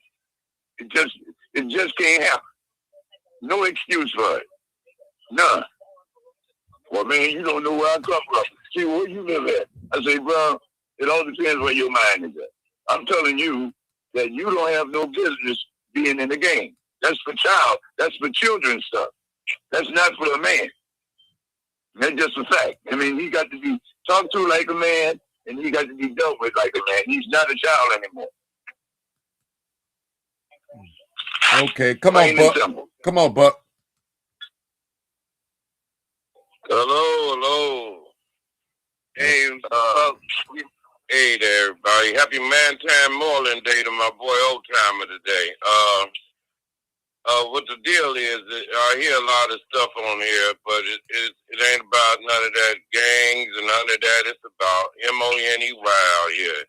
These, in our communities, if you've been around recently in the last few years, poverty is hard in the black community. Unemployment is probably 50% for young men between teenager to their 40s. So there ain't no jobs out here, and these boys ain't looking for no jobs. They want an instant come up out here.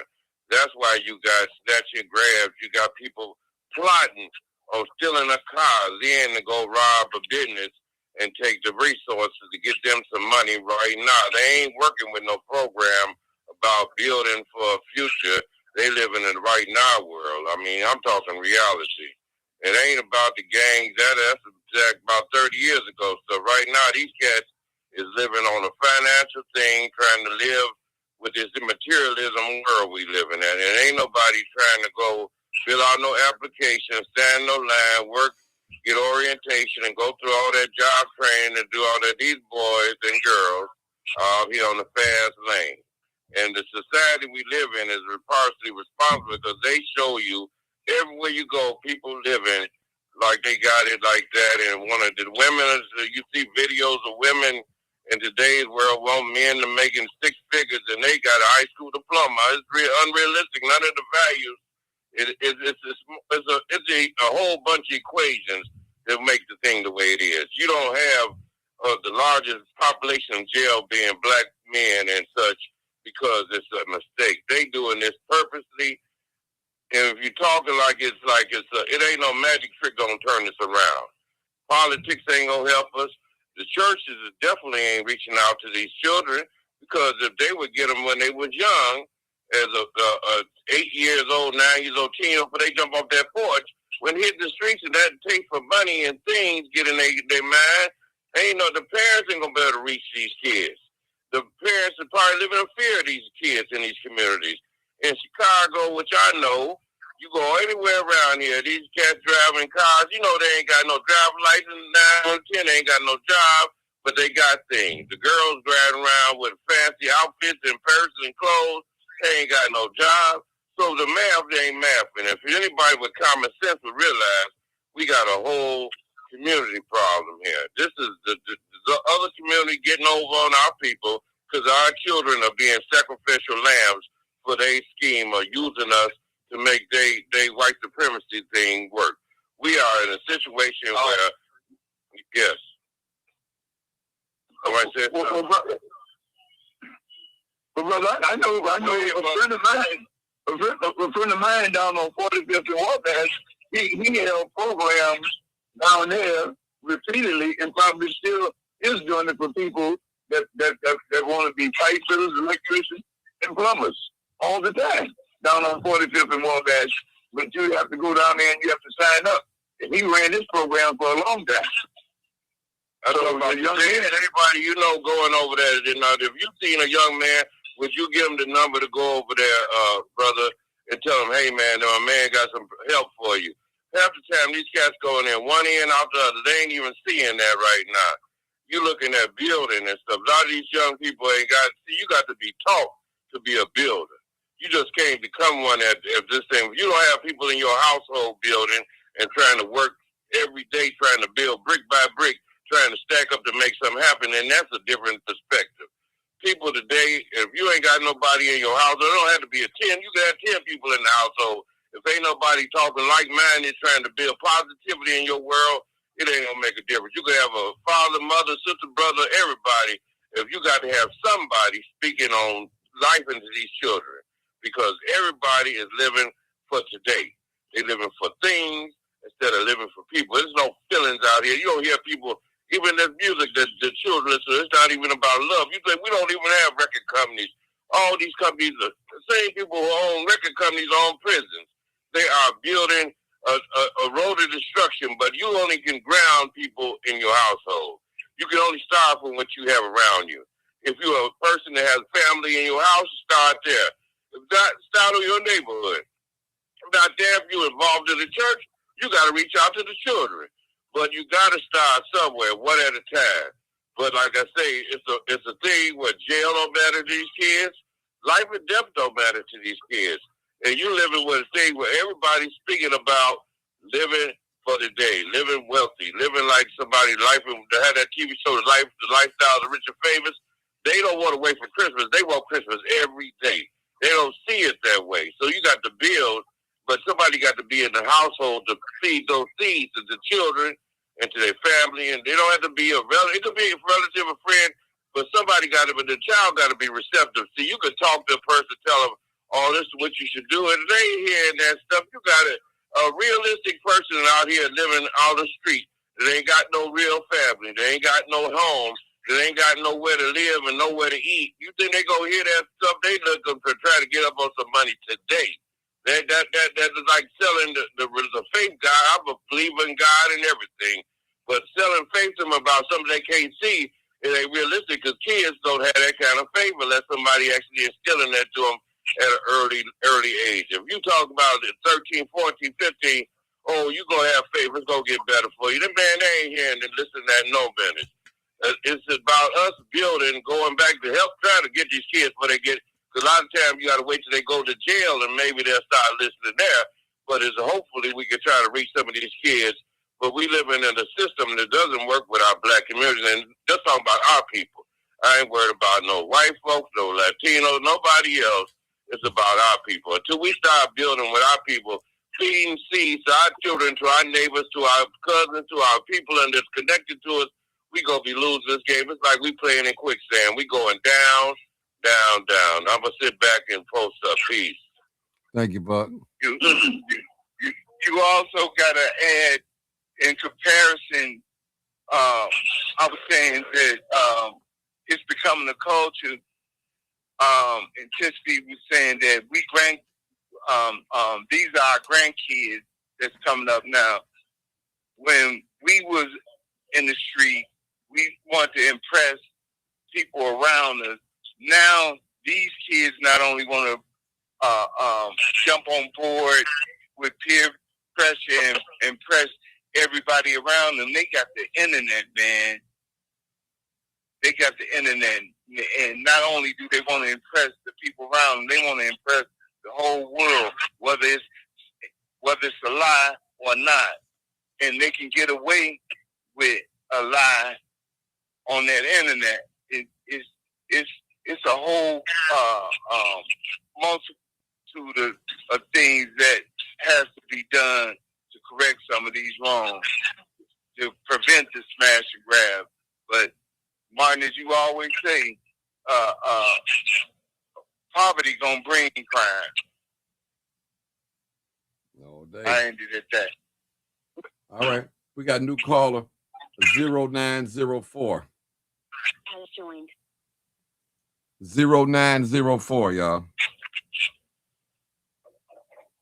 Hey, Martin. Hey. Am I the only girl? No. You got this Dr. K. Hey, Dr. K. Yeah, I listen to the brothers. I love listening to the men. I really do. I really appreciate the men stepping up. But let me share this with you all. I do, because a lot of folks don't know, to prevent the snatch and grab. The Chicago Urban League has always had programs available for the young people.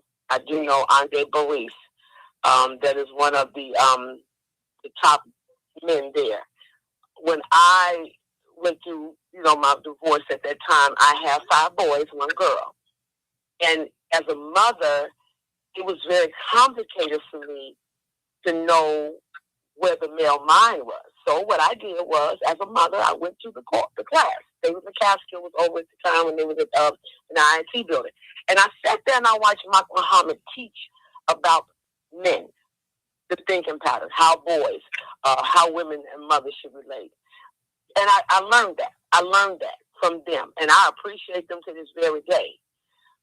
A lot of programs are out there. The problem is that I believe, this is just me, it's not an attack moment, but a lot of our older people, men or women, need to promote them verbally and let them know, including connecting with the schools, whether it's CICS, whether it's a private Catholic school, whether it's Chicago Public Schools.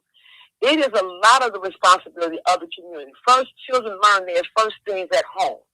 And I just got through talking about on my program about trauma, because a lot of kids experience trauma, especially those in the church. I know they do.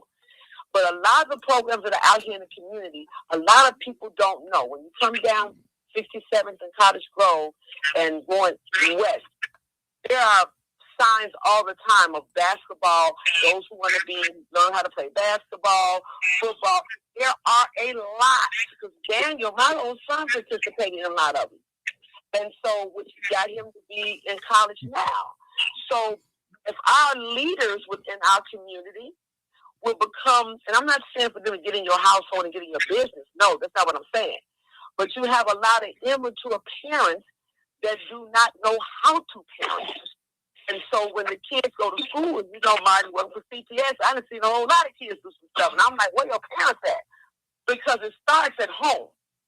It starts at home. The minute you give birth to a child, those parents are responsible.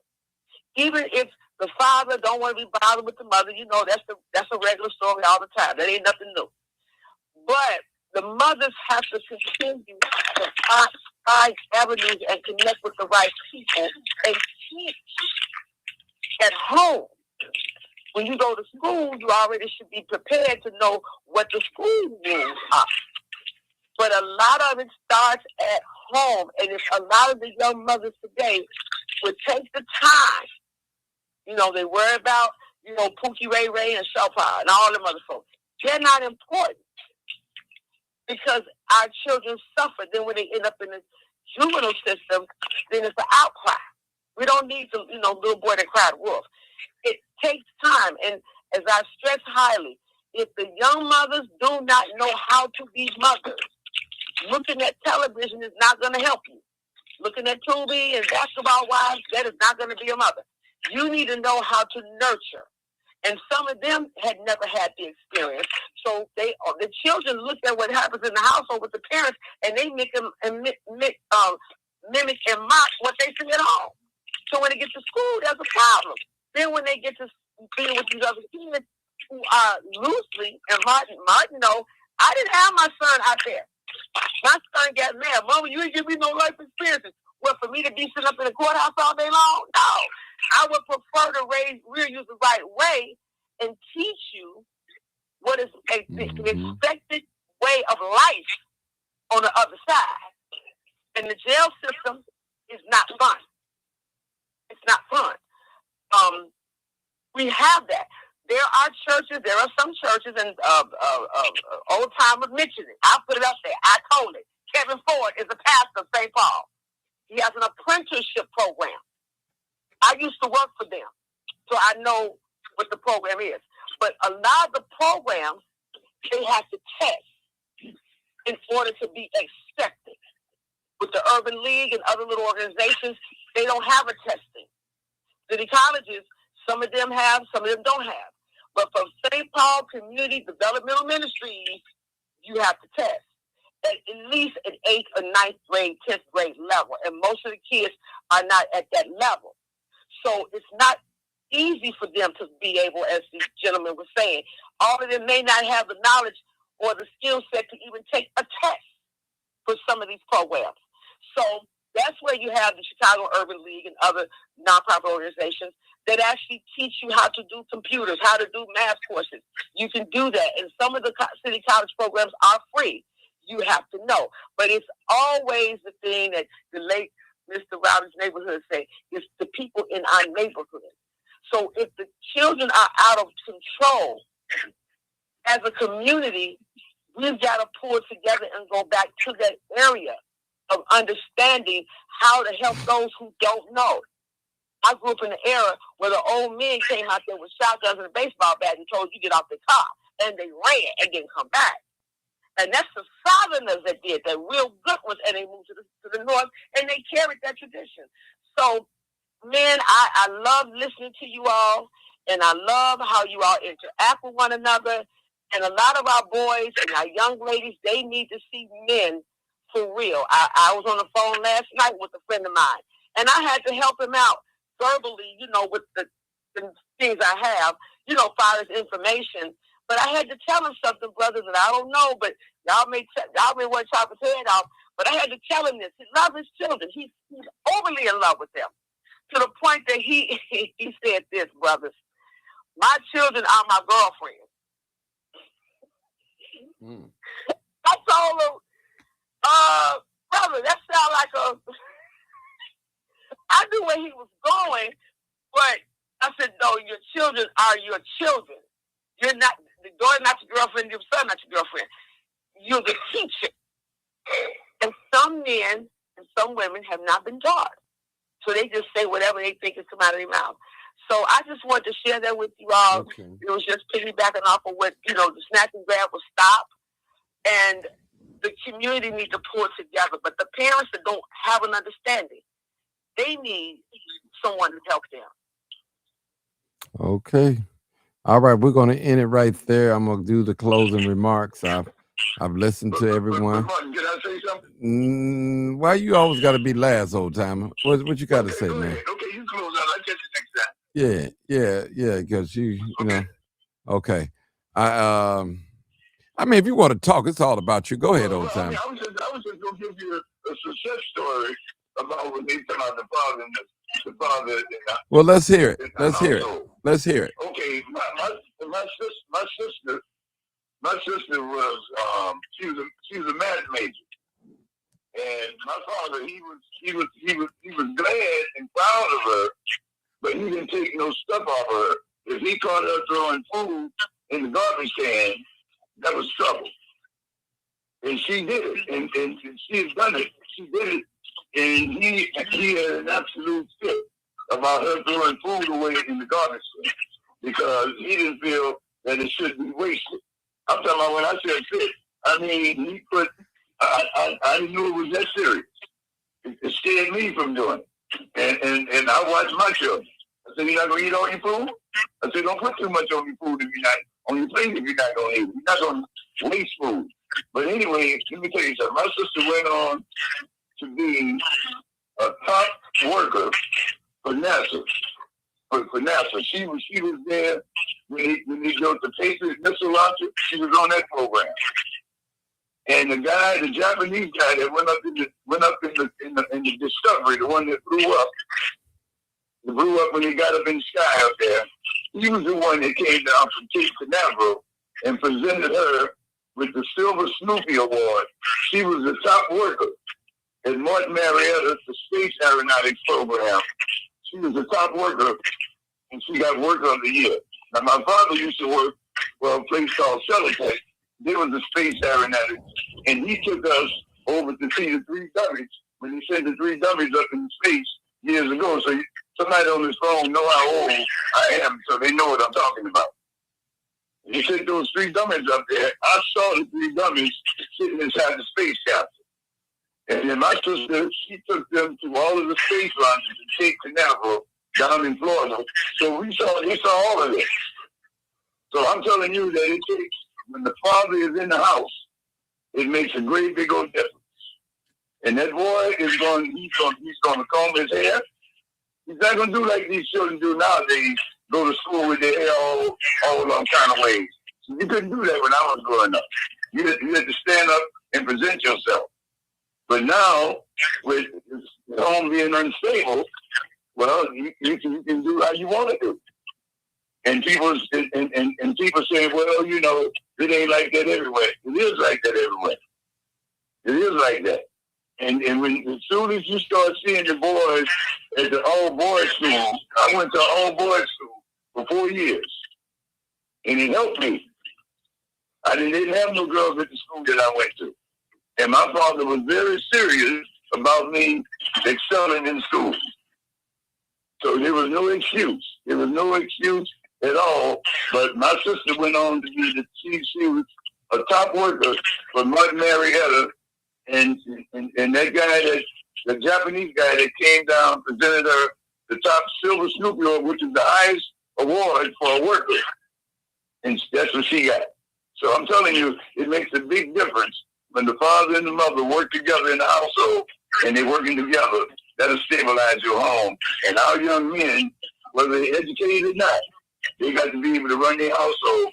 And if you don't do it, well, you're taking a chance that you don't know how things are going to come out. But I know from having the two-parent household, I was scared to do a lot of stuff because my father was at the house. A lot of things I didn't do. But I did do some things. But after a while, when I saw that I was starting to get too thin, you know, I started to scale back. But it helped with that fact that he was in the house. I know what I had to deal with. All right. New caller, 9161. Has joined. 9161. Come on, caller. Hi, how you doing, Martin? Good. You all talk about parents in the home. Yeah, we talk about that. Parents in the home and young folks out here carjacking. Come on with it. What you got for us? Yeah, they've been taking them kids. They've been taking them kids. I had to find the kid 2 times that they done took the kid. But yeah, these kids out here reckless. I don't know what's going on with the children. As far as men need to be in their homes, like fathers need to be participating in the children's life. They really do. They have just came into all this dysfunctional family stuff. Like, my kids was raised with the father in their home, like, don't get me wrong. They were. But it's like you need that. Like, fathers are important. I don't think fathers really know how important they are. But fathers are really important, especially in the neighborhood. Like, you raise your kids in the hood. I raise your kids in Inglewood. But like I say, you can raise your kids really anywhere. But it's like, I don't know what's wrong with men. The men now today are not the same. They're just not the same. My husband was a good husband. But I don't know what happened to him. He got lost. But every kid needs a father. But how do you, if you have 5 fathers, how do you make that one? It's I don't know. The black people's family situations are so messed up. It's like, it's not like on television they have the man, the lady, the 2 kids, like husband, wife, 2 kids. They used to be the base back in the 60s. But now it's like several kids, and then it's several men, and then it's the side women, and it's a lot to deal with. It's mother, father, side chick, side baby, daddy, the kids. It's not simple no more. The family structure has changed. It's not mother, daddy, baby. It's 5 babies, 2 mamas, some step mamas, some males, and some females. The situation is not the same in life no more. Everybody looking at it like it's one way, and it's not no more. The dynamic of family has changed tremendously. So we need to come up with some new ideas for this family structure. Because the man, mama, and the father in the home thing is not the base answer anymore. We need some new answers. What happened to your wonderful husband? If y'all didn't stay together? Martin, we don't have a Miss Exotic Day on the husband thing, okay? Okay. But the husband is gone. I'm divorced, so it's okay. He did his job as far as being a father for the home and raising the kids. He did that part. It's just that when everybody got older, I don't know, he just got lost. Like, men get lost just like women get lost, and he just got lost. You can lose yourself in a marriage. You can lose yourself. You can don't be laughing at me, Mark. Ooh, okay, Mr. Johnny. You something else, boy. All right, I'm gonna close it out. I'm gonna close it Yeah, out. so you type, oh, look, I want to put this out to you, too. It's probably off the subject, but it's important. The Black Panther Party, I was looking at Facebook, the Black Panther Party just split up with some other party. He did on national Facebook. And I think that should have been a closed door information thing. They should have done it like that. Mm. What you say, Martin? That's another subject. Another Right, subject. I know it's another subject, but I'm going to call you that day too, Martin, because I know you're going to talk about it. Yeah. I just think this. I had to call the show, and then I found you something about this. As soon as I think that, I looked you up. I said, I got to talk to Martin about these fools right here. I got to talk to Martin, because Martin's going to get on them. But okay, you going to close? I'm going to close. So I know you. All right, y'all. Thank y'all. All right, people. I appreciate all y'all comments and everything. Thank you for tuning in. This has been a great show. I'll let you guys talk. But we listen, and we need some solutions amongst one another. It's a lot going on in these homes, people. It starts at home. You got women out here that's bringing different men in the house. You said, well, Martin, I bring my son, I bring my guy in, or my friend, or my company when my children are asleep. Because you bring them in when you think your children are asleep. They woke. They know when somebody in that house. And he leaves before they get up in the morning to get dressed for school. They know when someone is in that house. They know. Trust me. They know. Fathers, you pull up with a nice ride, some nice fancy rims, and when your child's mother asks you to buy some school clothes, you don't have it. She know, and you know. Then you have these men out here that they are father to somebody else's child, which I don't have a problem with that. The problem that I have with it, you don't know your child now, your biological child. You're not a father to your own child, but you playing in the playground with somebody else's child. I'm talking good sense tonight. Some young lady tonight, she entertaining too many men in her life. She got one to take her to the laundry. She got one to get her hair done. And not to say that she got a smoke buddy, not to say that she even sleep with all them guys. I'm not even gonna put that on her. But it's not a good look. It's not, definitely not a good look, people. A lot of problems that we have among the family, as they said earlier, 10-speed, and I believe old time and them saying, and the older lady talking about marriage. Sometimes we make our bed hard, people. We gotta lay in it. We gotta lay in it. And we having our children out of wedlock. We want a home without God. We want a castle with no king in it, especially women. You want a castle, but you want to be the king and you the female. That ain't gonna happen. So we fighting with everything that's supposed to be in order is not in order. It's backwards.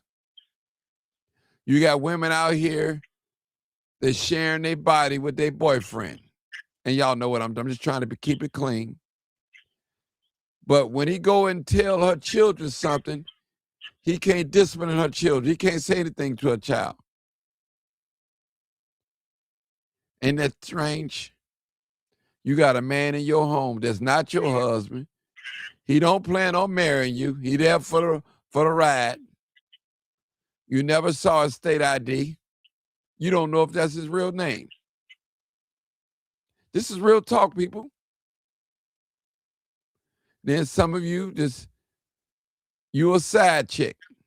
And you don't mind, long as you get that money. Some men, You're not coming home to your wife. You're starving your wife from attention. You don't tell her you love her no more. You don't bring the money home no more. It's always excuse. You stand out all night. Tomorrow I was over so-and-so house. I got drunk. And I woke up early morning, then I came on home. One thing I give women credit about, they know when something's not right. They might not be able to catch you. They may not be able to find out some things, but they know in their hearts there's something not right with their partner. And vice versa, men too. Men too. We know it. A lot of us, we just playing house with each other. That's all. We having fun. That's all it is. No real love there. It's just an exchange of services. That's all what it is.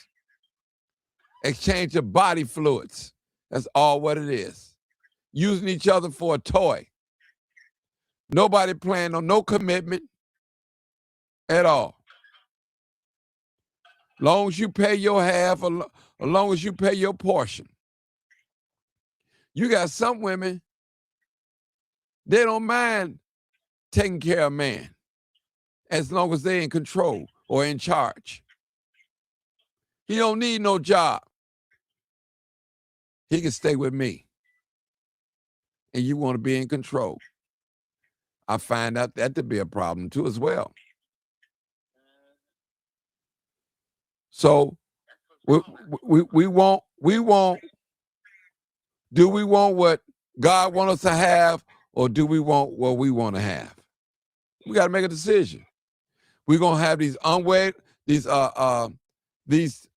what you call them, pregnancies. Yeah, unwanted pregnancies.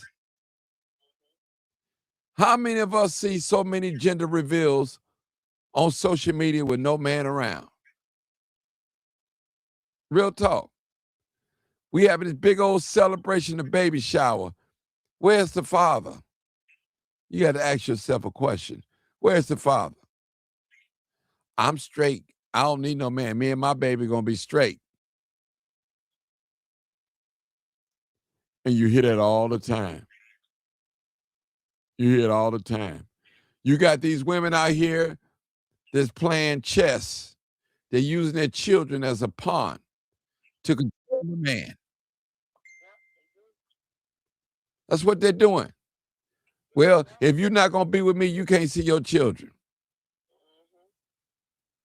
And you know what you and him had going, it was just fun. That's all it was. Was no commitment or nothing. Yes, you got pregnant. Yes, you didn't have no protection. He didn't use no protection, whatever you want to call it. And he's trying to force you to get an abortion. And you tell him, hey, sir, I don't believe in no abortion. And he's telling you, I don't want no child.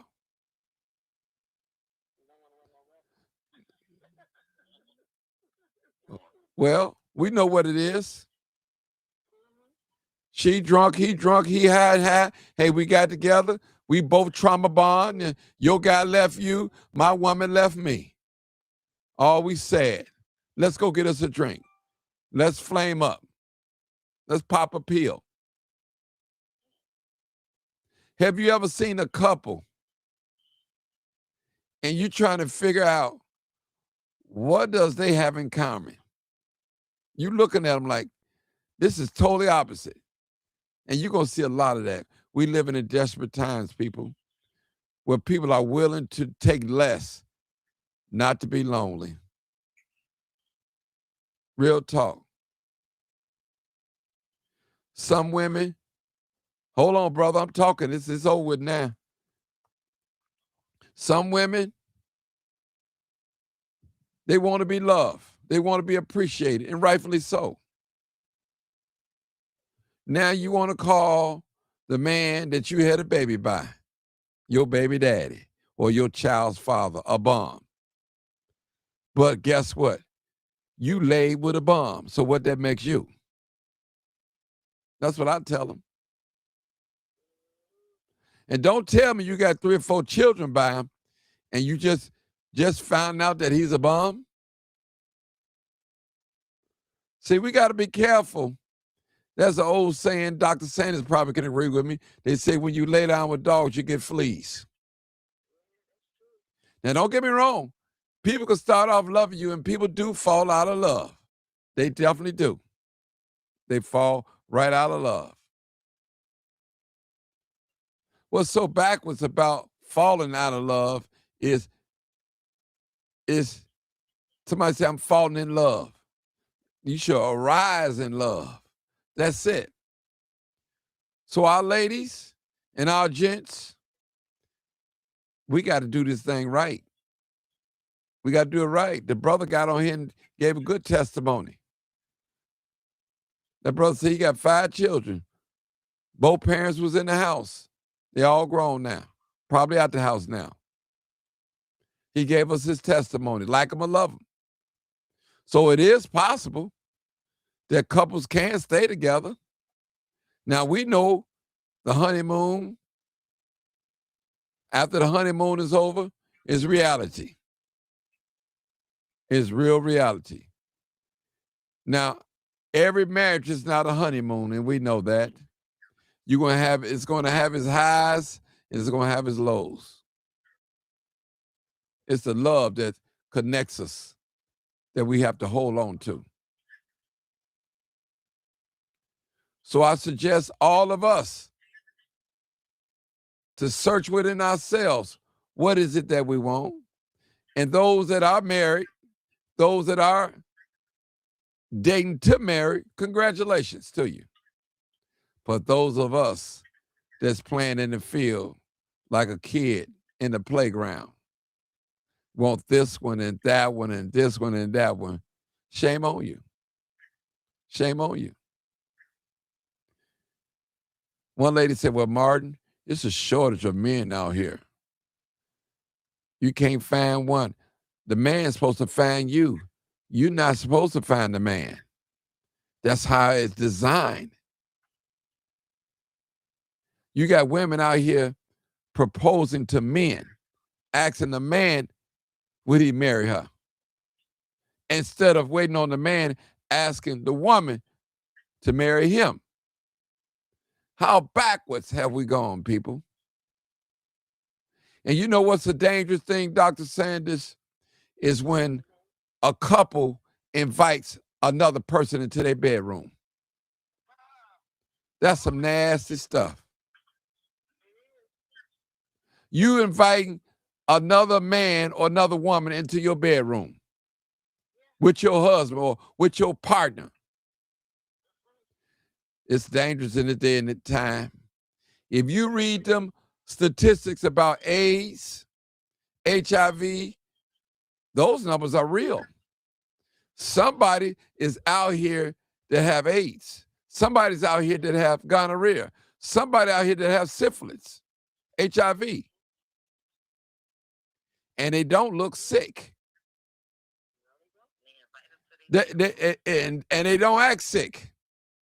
And I'm going to go further than that. They're not even going to tell you they sick. They're not going to tell you.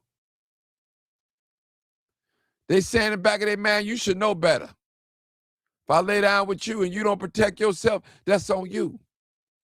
You got some folks out here that's bitter. And they wrecking lives out here. They looking for irresponsible people that don't protect themselves. They got a trap out for you. You got some men are reckless like that. You have some women that's reckless like that. Real talk. They're not going to reveal their health status to you. Matter of fact, you get to talking about health status, they're going to change the subject.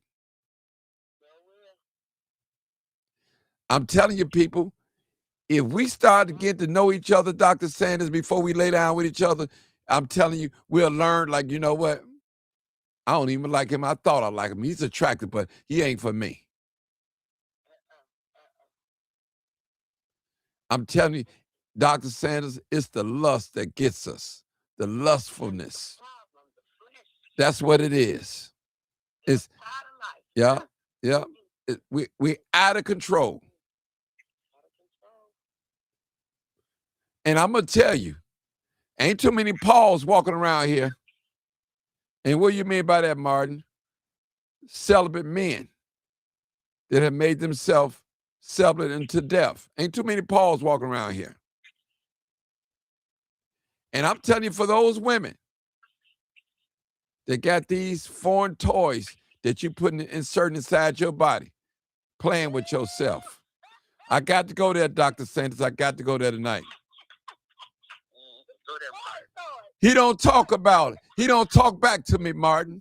I ain't got to worry about catching nothing. Those are stories that I hear. Listen.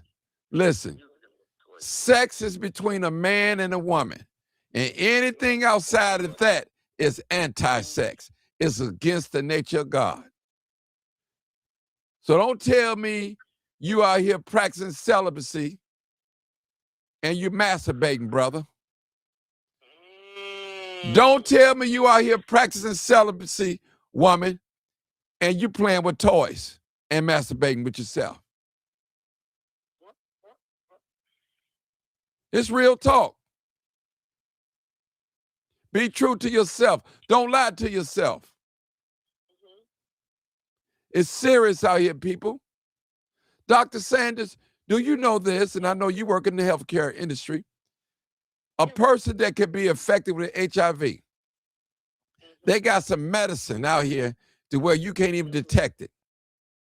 So just suppose, Dr. Sanders, that a person that got HIV and his partner want to know his status. And he tell his partners, come on, let's go to the clinic. Let's take this test. And he show her or him his results. Look, I'm clean. Ain't nothing in my brother love clean. But he knowing back in his mind, he on medication so the virus won't show up in his blood test. She don't know that.